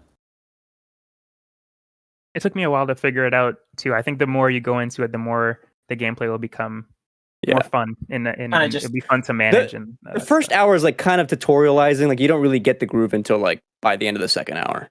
Okay. Yeah. And it's also like not a long game either. So like, yeah. Right. There was DLC for it, right? They added a new story. I never went back to play it, unfortunately. Me either. They're making a second one, so I'll definitely be there for that. Well, let us get deeper into the topic of the show. The topic of the show, guys. We're going to start with, Christian, your wrap up of our announcement prediction results. Yeah. You got a little doc there. The past 2 weeks, we did 2 different predictions, one for reveals and one for the actual winners. So I'll quickly go through the reveals points. It is incredible how poorly we did this year. I'll preface it. I'll preface it by that, and I'll do it like round robin, where I'll go down the line and then just say how many points we have so far. So the order is Dan, Ro, me, Gage. Dan, GTA 6 trailer with a release date of fall 2024. Did not happen at the Game Awards. Also, no 2024. That's 2025. Yeah. Rose said Arc Raiders gets a trailer. No release date, but a beta is announced. No. Not happened at all. I concurred with Daniel. I said GTA 6 opens the show and we get a trailer with a release date. Of course, no. Gage said we get a 10-minute trailer for Death Stranding 2 with a release window. We got a 10-minute Kojima. We got 8 minutes of him talking on. I was good. So I was in the right headspace. Yes, but not for the wrong reasons. So right. Zero points across the board for us. Continuing Death Stranding, Dan says Death Stranding gameplay trailer with a release date of Q2 2024. Of course, that wasn't there. Ro said Elden Ring trailer. I'm assuming it was like DLC. I probably missed DLC, but Elden Ring DLC trailer. No. Unfortunately, the week before, producer of the DLC said it's not ready to go just yet. I similarly said Death Stranding 2 gameplay trailer. That is longer than 5 minutes. It'll get an official title, not called DS2, and a release date of October 2024 with Elle Fanning featured in the trailer. None of that. That's a lot. I kind of went overboard on that one. Is that negative points? You got overzealous, yeah, for sure. And then Gage says Avowed gets a release date for summer. Still 0 points across the board. That's crazy. We fumbled hard this year. Until Dan came with his third prediction. Oh. Hellblade 2 release date trailer coming Q1 2024. Wait, we got Hellblade 2 as a trailer. It was not a release date trailer and it was not coming Q1 2024. So we're half a point there for Hellblade showing up, I think is apt, correct? Yes, yeah. I'll take Cool. it. So 0.5. Roshan came in and said, Capcom reveals its next Monster Hunter game with a release window of summer 2024. Wow. Oh, God damn it. I don't think I got off. the released. Yeah. Yeah, but half they point. did. They did. Half a point. Elden Ring Shadow of the Erdtree, this is me, gets a release date trailer. Gets a trailer and a release date of March 2024. No, 0. Gage with the first full point prediction. We get an awkward mainstream celebrity cameo from outside the games industry. Fam, we got multiple of those. Pew pew pew. Am I right? Gage All right. playing the game, man, and getting a full point. Oh, I'm sorry. I oops. Oh. I skipped No, one no, of no. Gage's. I skipped one of Gage's. I I thought skipped you were his third. That was going his, to detract the point. that was his. Okay, well, that's fine. Dan coming in for this fourth, saying God of War Ragnarok DLC announced coming summer. You were almost there, Almost. and it released right now, or I guess next week, and it's free. Ro, I also skipped your third one. Your third one was Playdead announces its new sci-fi Oh, game. God. We're still waiting. We're Someday. still waiting. I threw a Hail Mary with Silksong gets a surprise trailer with a release date. Sadly, it is slated for April and not today. 0 points. Still no Silksong anywhere. Gage's third was that God of War Ragnarok gets a DLC teaser. Oh. I highlighted out this one as yellow because I wanted to see what you guys are feeling. If this is like considered a half a point or a full point, or how are we feeling on this one? I throw it to you, everyone. I would. Like, this wasn't a teaser. This was like a Right. straight trailer That's for like true. the Yeah, game is coming out now. That's true. I'm gonna start off negotiations with a half point. I think I half would- point's fair. I would give you a half point because I was yeah. going to give you Yes. a full point. That's Yes, I was- half point. I think half Rashan was half gonna give me point a is fuck. good. I gotta let him start next. So as we go into our fifth and final prediction, no, you know what? No, if you guys lost track, that's on you. I'll be quiet until because we're already on the last one. Last one. Daniel said Gears 6 trailer with a release date of fall 2024. We're still waiting. Still waiting. Roshan, Open Roads returns with a release date. This one was not at the Game Awards. This happened Yeah, on its Day own. before, I think. So I highlighted this as yellow. Does this count? 'Cause I don't would think it was say no. affiliated with the actual show. Yeah, I'd say no, unfortunately. Because it wasn't even like them trying to get ahead Wow. of leaks or anything because it wasn't at the show at all. They I- just I was tweeted gonna- out. I was Yeah. going to give Roe 50 points, but he said 0, 50? so... Okay. Fuck you, Yeah. Dan. I was gonna say the same thing. I was gonna say. Yeah, unfortunately. But I'm glad it happened. Yeah, right. Finally. My fifth and final was that Machine Games comes back to show off a gameplay trailer for Indiana Jones. No, still haven't seen that game. And then Gage's last one, as always, State of Decay 3, an engine trailer with a release window. 0. God damn it! Oh, Gage. So your standings are as follows. Me in fourth place with exactly 0 points. Wow. Did not move the needle at all. Roshan in third with half a point for his Capcom trailer, Monster Hunter. Gage wins. Daniel with a full point for his God of War and his Hellblade. And then, yeah, Gage with 1.5. Fucking go, boys!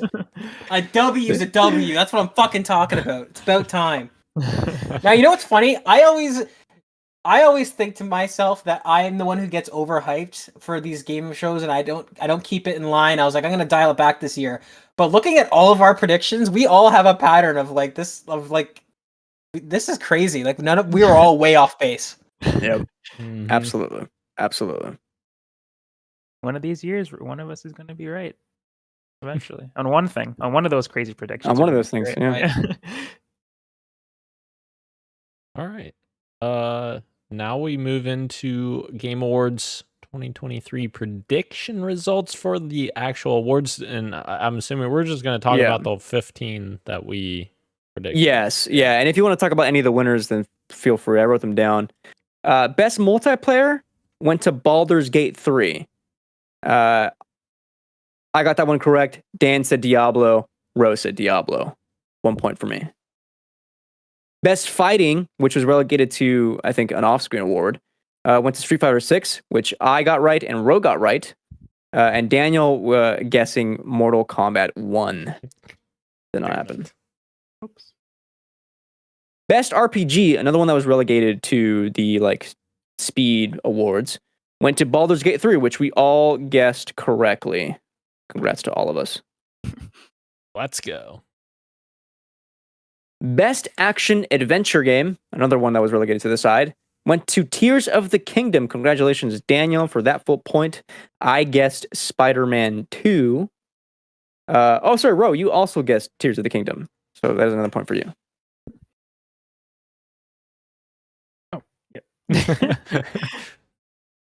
Best action game. I don't know what this went to because we all guessed Hi-Fi Rush and we all got that wrong.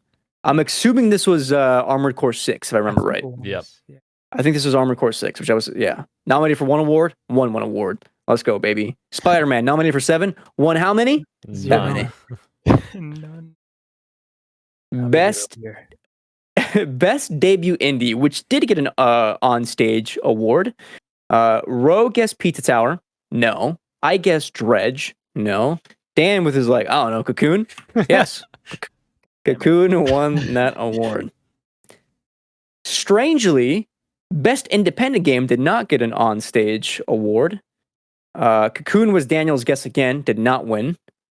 Sea of Stars is mine and Rose, and yes, Sea of Stars is one that did win.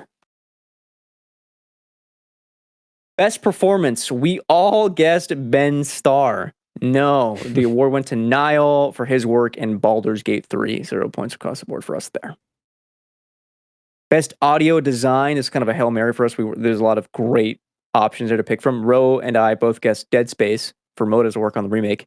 And no, it actually went to Hi-Fi Rush. And Dan correctly guessed Hi-Fi Rush. Accidentally. And I will say real quick that we're level, all three of us, for tied right now with predictions. Wow. So all of us have 4 points right now. Shit. We have 1, 2, 3, 4, 5 predictions left. Best score in music, Hi-Fi Rush is what Dan guessed. No. Tears of the Kingdom, says Ro. No. It went for the man who, Final Fantasy 16. From his cancer bed. Yes. From his cancer bed. I learned about that today. I was like, what? Oh, wow. Best art direction, Daniel guessed Mario Wonder. No. Ro with Hi-Fi Rush. No. Went to Alan Wake 2. It's kind of the beginning of a little bit of an Alan Wake sweep. Best narrative, Daniel and I. Huzzah. We both guessed correctly. It was Alan Wake 2. It was Ro that was incorrect for his guess of Baldur's Gate 3. Final two, best game direction. Dan and I both thought this would go to Aonuma for Tears of the Kingdom. Did not. It actually went to Sam Lake for Alan Wake 2. Congratulations, Ro, for that correct guess. And lastly, Game of the Year. Daniel, Tears of the Kingdom? No. Baldur's Gate 3, says Ro and I? Yes. Your total standings then is Daniel in third place with 5, Ro in second with 6, and me in first with 8. Nice. Dang. Ran away with it. Not bad, not bad. I was actually feeling pretty iffy on a lot of these, so I think I did okay considering. Yeah. There was a lot of good categories. What was All right. not good, Daniel? Oh, that's a good point.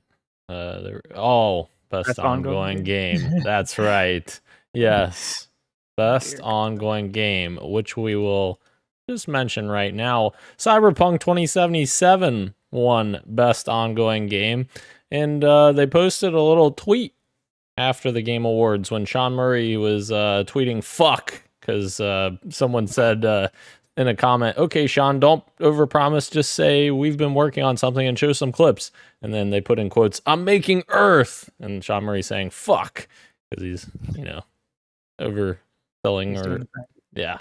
And Cyberpunk responds, yes, the best ongoing game, Cyberpunk, responds with, you can always fix it later.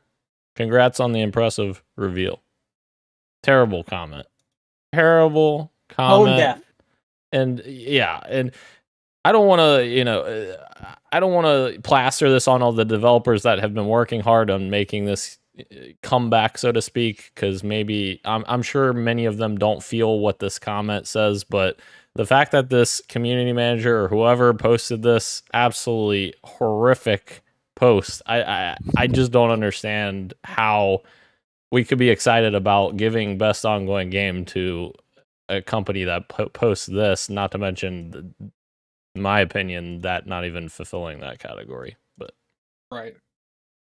And it's setting a dangerous precedent too, because I think it was just a few months ago that one of the bigwigs at I don't know if it was CD Projekt or if it was their publishing arm, but one of the C-suite fucking assholes said something about that he thinks that the backlash to Cyberpunk wasn't actually that bad and it was overblown at launch. So there's already kind of like this feeling of bumping responsibility of that game. So then to now be rewarded for fixing the game afterwards, I don't see how this is going to help developers in the long run, with publishers setting unrealistic dates and making developers work these insane hours to then finish. Like, this is just bad all around, I think. Dude, what this implies is, like, it does not matter how you release your game. So long as, one, we get your money, and two, we fix it down the line, we will still get the flowers. It does not matter what happens when you release it. It's like, no,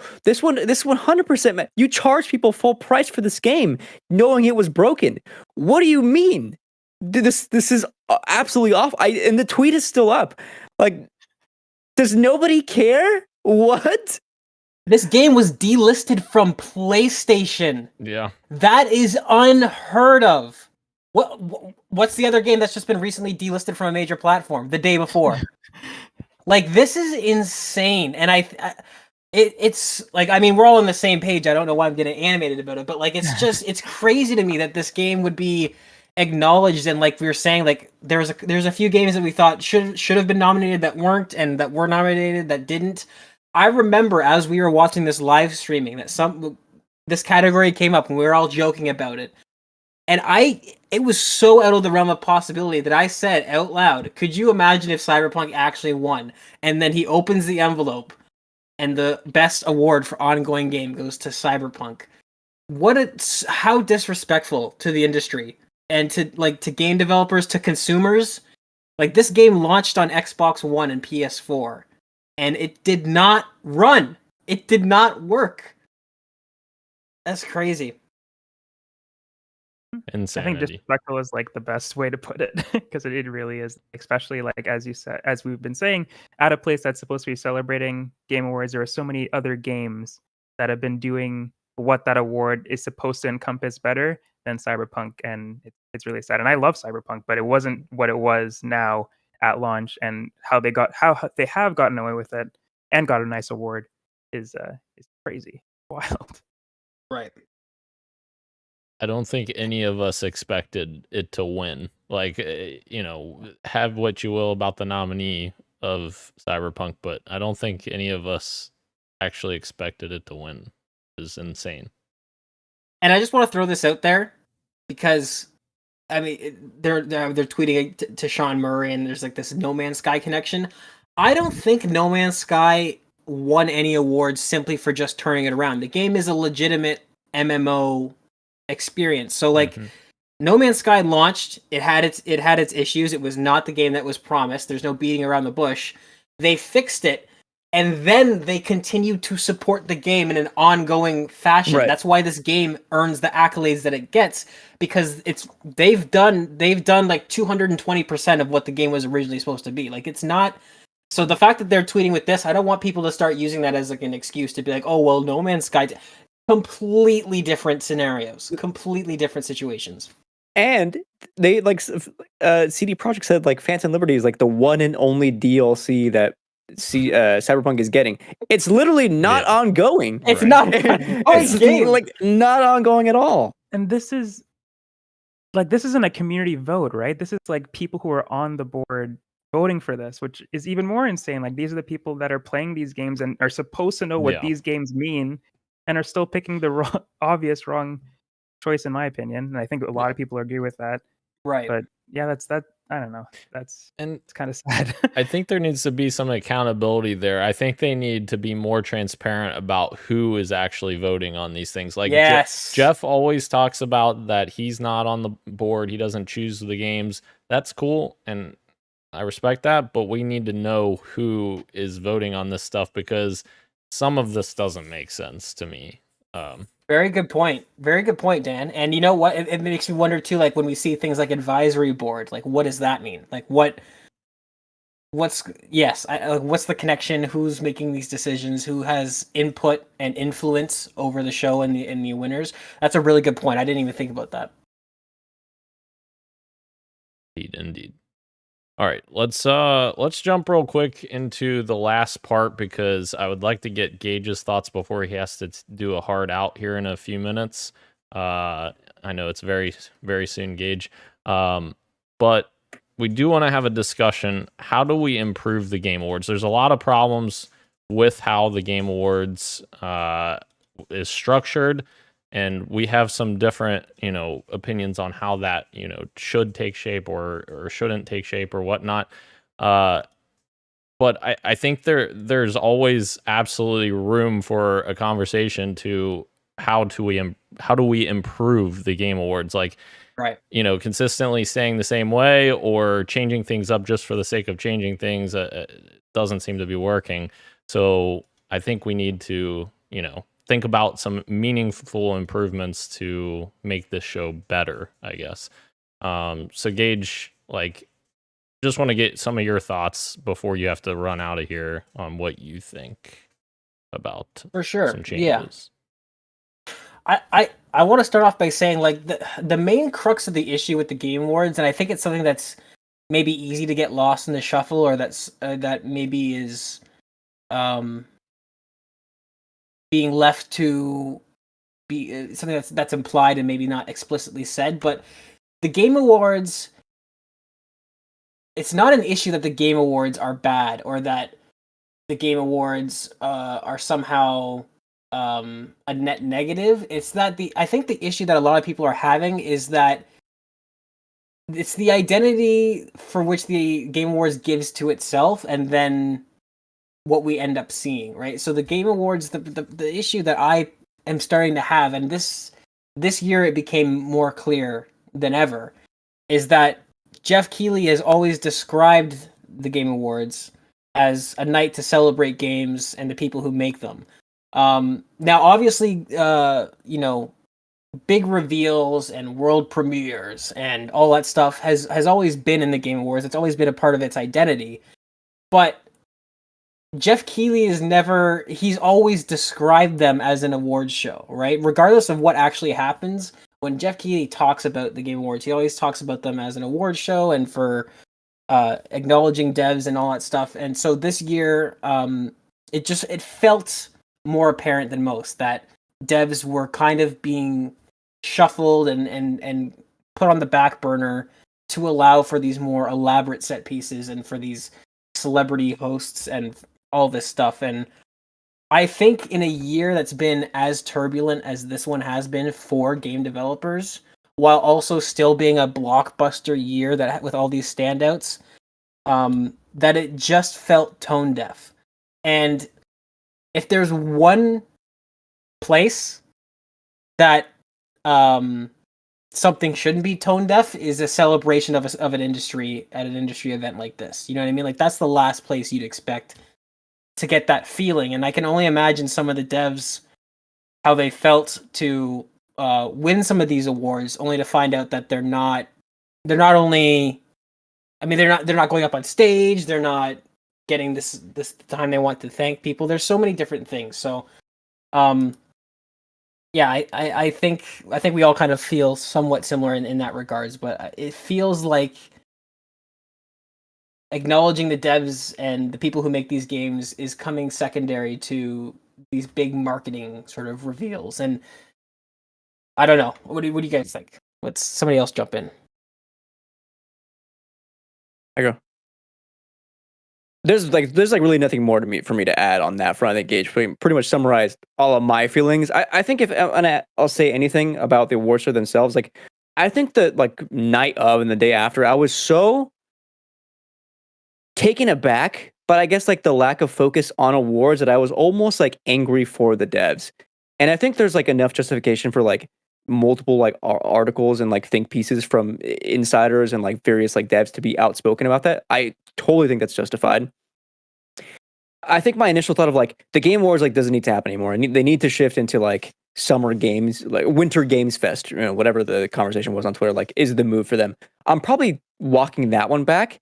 Listening to other people talk throughout the games industry this week, like put things into perspective. There is a way to just do some minor tweaks and get the award show that we're not even that we want, but one that is like significantly better than that one we got this year. And the answer is like you don't even need to do less ads. You just need to do less like time doing these weird bits that are getting like exorbitantly like more airtime than the actual awards themselves. If you cut back on like Kojima's 8 to 9 minutes, on Gonzo talking for 3 minutes, what have you, suddenly you have like so much more time to include awards that like were relegated to off screen. And if you bump up the time by an extra 30 seconds, which is double the amount of time, and then start the time when they actually get on stage, suddenly you have an award show that is actually like feels like it's actually focusing on the awards as well as providing entertainment for like the reveals and is like making advertisers happy. You have like a more of a balance,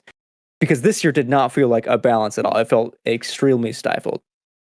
Right. I think, and it comes down to like the fact that this is a show called the Game Awards. If I went to go watch Gran Turismo and 75 of the 90 minutes was spent with people talking, and then like there is a little bit of race car driving at the end, I'd be like, okay, what the hell's going on here?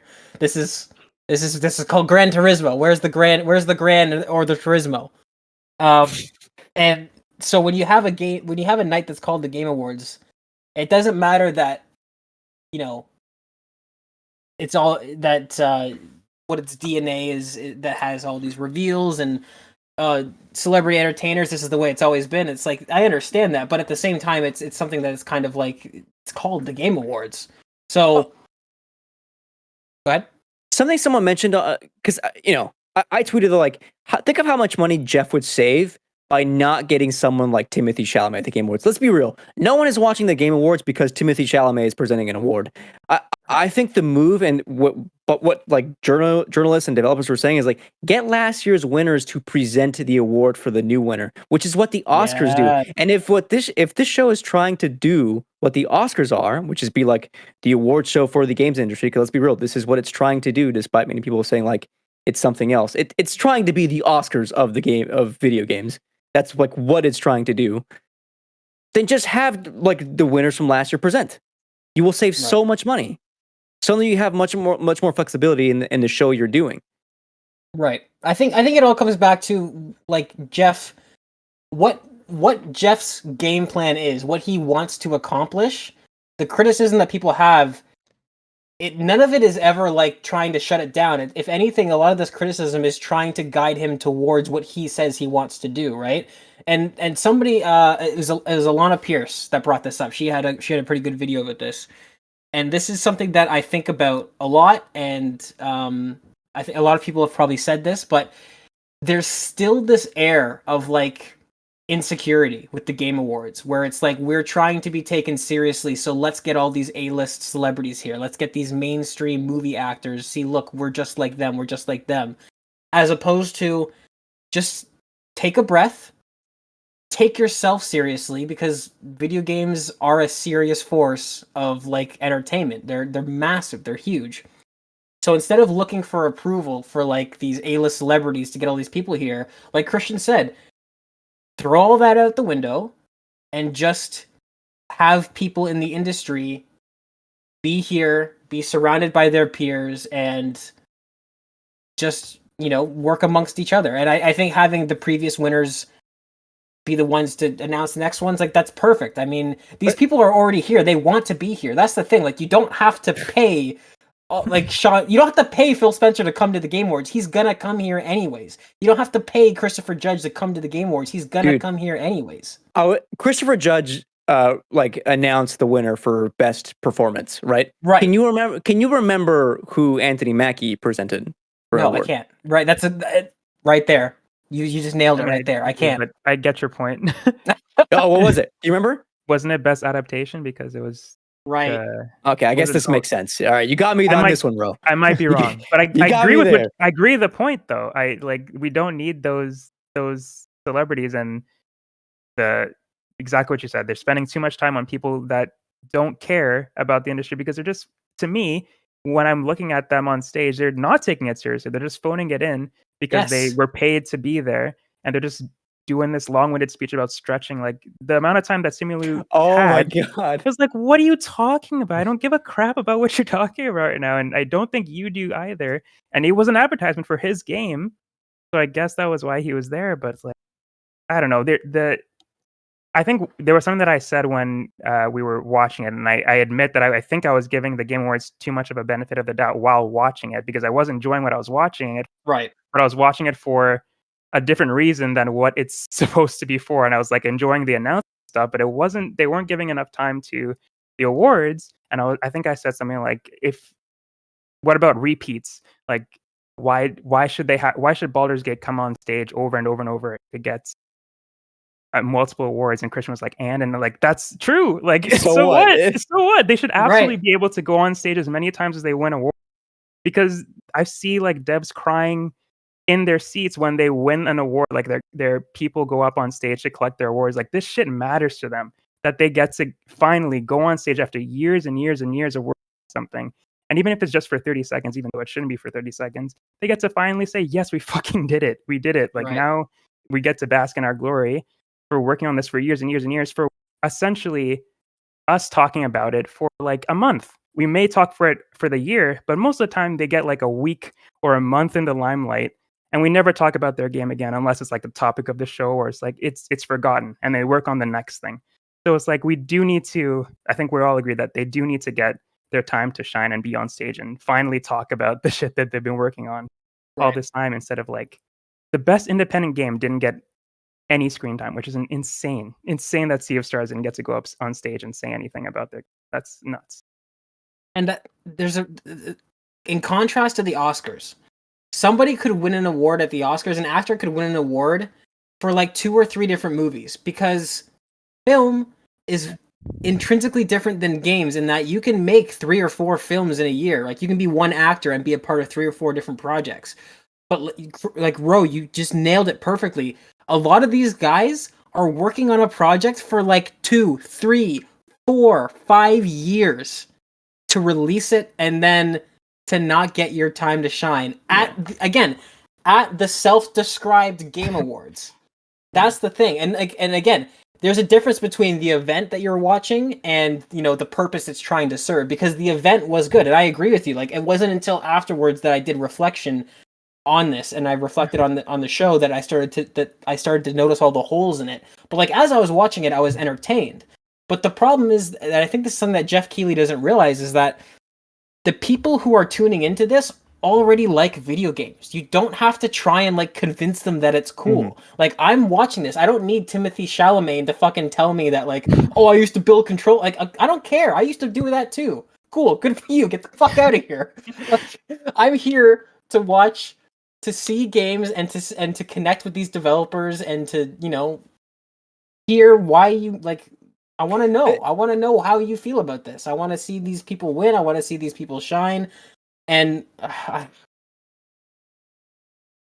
it's tough, because I do want those announcements, and I want a lot of them, but I also want the people to go on stage and get their time. So I understand his like dilemma here, but I think he overcorrected a little too much this year. Yeah. But like, I understand that, like, in most cases I won't be fully pleased. Like, if they just do only awards, I think to an extent I would be more happy with that because that's what you're branding it as. But like, of course, I want to see the announcements and stuff like that too.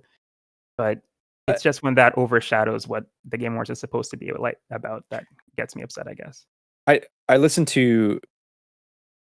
Well, I'll just say this: like, we're talking so passionately about it because we obviously care about the show, Right. and we're going to keep caring about the show. We're probably going to keep watching the show.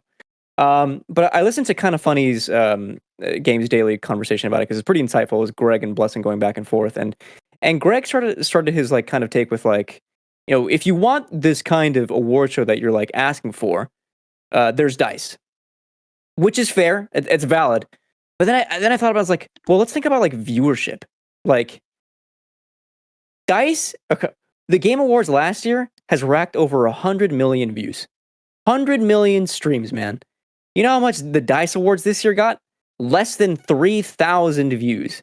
Yes, in terms of prestige, DICE is probably the one that is like the one, I guess, that matters in terms of like for developers. But in terms of like cultural cachet, getting a Game Award like fundamentally means something. It's the same way like when a movie wins like movie of the year at the Oscars, like that will move the needle for the general population to like go and like check out this movie that they never heard of. And pay attention for their future works. And people who are this, it's the same way with games. When you have 100 million people watching, of course, hearing that Baldur's Gate 3 won Game of the Year is going to move the needle in some capacity. It was kind of the wrong way this week with people being like, what is Baldur's Gate 3? Spider-Man 2 should have won. But you get what I'm saying. Like this, like it has like a footprint. Like it is actually moving the needle. So where was I going with this? DICE. All I'm trying to say is like we want the show to be better because it can be better, and you can make this these minor tweaks to make a better show. Right. Because people are watching. Dan. Yes. I'm sorry. I agree with a lot of what you guys are saying, and I'm on board for making changes for the better and all of that. Like, and I agree, Christian. Like, I don't think that, pointing to the DICE Awards or, the other illustrious industry award shows that don't get the viewership, I don't think that that's the right answer to just, pigeon that off and say, no, just go to that if you want, like, real official awards. I definitely agree that we should focus on improving the Game Awards, and that still can be awesome and exist for developers. But I also think, for instance, you guys were talking about previous winners presenting. I think that's perfect. I think that's what should happen is previous award winners should present the awards. But Christian, you mentioned, for instance, that they're trying to be like the Oscars in doing that, which maybe that's the inspiration of them trying to aspire to that. But personally, I don't think that Jeff really wants it to be the Oscars of the Game Award. Like, I don't think that that Jeff necessarily wants that. Like, for right or wrong reasons, and it is his show. He funded the original show after Spike TV pulled out, and I do think that he really, he does care about the industry as a whole, and the awards should be the reveals should be supplemental to the awards, not vice versa. And I think that was the problem this year, that the awards were supplemental to the reveals. And I think that's personally my biggest takeaway from what could be grown from the show is flip-flopping that. And like Jeff has talked about, he wants to expand the video game industry to as many people as possible.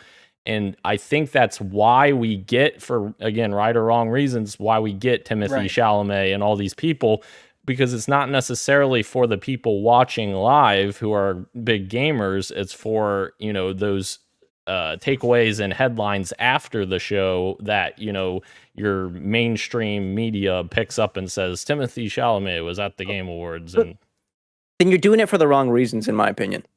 That's fair. I mean, that is a fair criticism. I just think, I don't know if that necessarily, does that negatively impact the game industry to have more people aware of what's going on, I guess, separate from the totality of all the issues that we're talking about. I just think that, having Timothy Chalamet there isn't natively an issue. I feel like that all the other issues kind of compounded that, but like that's just my. Because you're right. Because the real issue is like in a perfect world, we could have a place where like you don't need these kinds of things. When in reality, like no, like that obviously does help it for headlines, and then you get more eyes on the actual. Because you're right, that is 100% why they do things like this. I just wish it weren't that way. Right.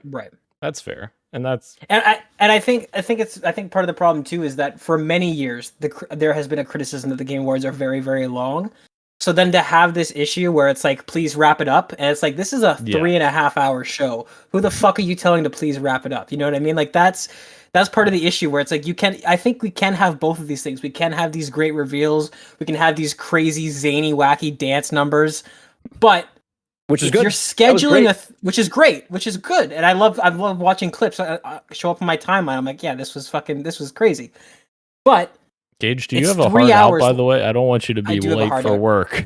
I do have a hard out. I'm going to leave right after this. But yeah, if the show is going to be 3 hours long, there is absolutely you can fudge the books. You can move some numbers around and give developers the time that they want. People are talking about like, oh, we should be able to bump it up from 30 seconds to a minute. Like, I think every single category should be able to have 2 minutes to talk if they want. And then, like it, and that's the thing. Start with that. Block out that, schedule that in your itinerary, and then you do your bits afterwards. Then you write your bits around that, and you see how much time you have left. You know what I mean? As opposed to, well, sorry, hurry up! I gotta get the puppet on stage so that we could do a fucking Sesame Street beat or whatever the fuck. I don't know. But yes, that's my hard out. GG's, keep talking and keep on gaming. Thanks, Gage. All right, bye, Ginky. I guess the last thing I'll say is that shout out to Rebecca Valentine for her IGN article where she reached out to the winners of the Game Awards for their chance to speak, which I thought was like incredible. I mean, not much more to add there. Like, if there's going to be any place to do it, like, at least it will exist in writing somewhere. Yes, that was very cool. I'm glad you added that because I saw that and I meant to add that and I completely forgot all the speeches that didn't get spoken, I guess. One more thing one more improvement that I feel like they could make that I thought of in terms of the timing. Jeff already knows all the winners, like as far as I'm aware, he already knows all the winners. Right. So structurally, I personally feel like they could, and I totally get what both of you are saying about, developers should be able to go up there as many times as they want or whatever.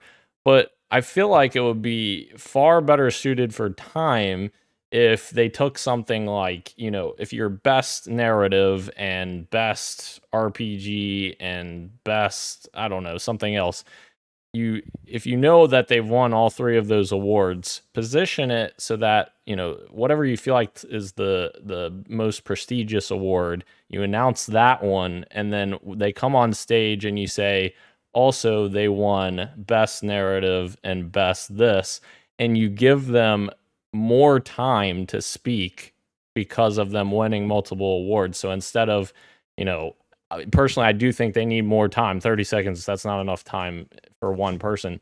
So give them 2 minutes or 2.5 minutes to speak with those 3 awards that they won, and have your normal people speaking for, a minute and a half or whatever you decide, 2 minutes. And then you're going to fucking hate this. But, oh, no. But I already did. I'm sorry. This next piece you're going to hate, but the stuff like Gonzo and that kind of stuff, I don't see that going away. So how do you position that better? Make Gonzo fucking present best ongoing game, for instance. Like fucking Cyberpunk was the nominee, so that's clearly not that serious. So have Gonzo come out. Yeah, and make that part of the show. Like instead of having those weird, Jeff commenting, which Jeff loves his Muppets. It's a weird fascination, but as we all should. Yeah. But yeah, just small things like that. The time that you're getting back from small changes like that, I feel like would pay off in the long run as well. Yes, yeah. And it would make for a totally different show. Like Yeah. any of these ideas, you start implementing these, and it would make for a totally different show. Agreed. Yeah. I think what we all can agree on is that they spent way too much time on reveals compared to proportionally to the game awards. Yeah, I think people were doing math. I think the night of the Game Awards, and like, here's how much minutes was spent on this, and like at the very bottom was obviously like winners and stuff, which is like 8 minutes or something, like crazy. Very not a lot of time. Yeah.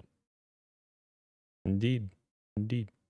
And also, why do we have a 30-minute pre-show with more reveals and not have, or just have the 30-minute pre-show dedicated to reveals and then fucking put the awards in the award show, like the main show? I don't know. I don't know. Like Christian mentioned, how Soken, or the guy who did the best score for Final Fantasy 16, was in his hospital bed, and that award was like off screen as well. And I learned about the hospital bed thing in a skill up video today. Like, I should have learned about that at the Game Awards where he won the award. Yes. Like him or somebody else should have been able to say that or share that story. Remember? Do you remember when Larian was going to announce that Baldur's Gate 3 is now on Xbox, and they weren't able to because they were ushered off stage? Like, that's an announcement, but like there was a lot of stuff, like, the other one about like talking about how people from the development studio were like, died during the development, and like having that like be juxtaposed with a picture of like, please wrap it up. Like, just, it doesn't make for good optics, sadly. So like, yeah, you got to fix that stuff a little bit. And honestly, I have maybe too much faith, but I have faith that he will fix it. Like Dan, I agree with Dan that I do think Jeff like does care to a certain degree, that he will make those changes and hopefully have a better reward show next year or the year after. I don't know how much planning goes into. I don't know if he started planning already or if it's closer down the line, but yeah, SGF is next, I think. Right, that's true. Yeah. But yeah, I hope that he's listening, and I believe that he's listening. Sorry, one more thing I just thought of as well that I think you guys briefly talked about. I absolutely, he shouldn't have glossed over or not even talked about the developer layoffs, because like that was a major issue this year. Like, and I'm sure he has all of his people on the board or whatever that are many of those companies that laid off those people, which is a tricky thing to navigate, I get, but you navigated when Activision was having all of its problems, and you spoke up about workplace issues in that Game Awards, and Activision was actually on the board that year. So, and of course Konami and Hideo Kojima, that was very outspoken about that as well. Fuck Konami, whatever he said. Yeah. Well, we got some good suggestions here. Good ideas flowing. Jeff, call us up. Call us up. Anything else you guys want to mention before we close out the show? I think we covered it. Okay. Thank you again to everyone joining us live on YouTube and Twitch, as well as podcast services everywhere, including Apple Podcasts, Google Podcasts, Spotify, and everywhere else you get your podcasts. Thank you, Ro. Thank you, Christian. Thank you, Gage, who is running to work. I am Daniel, and this has been Podcast PXN, and we are out. Much love, and keep on gaming. See ya.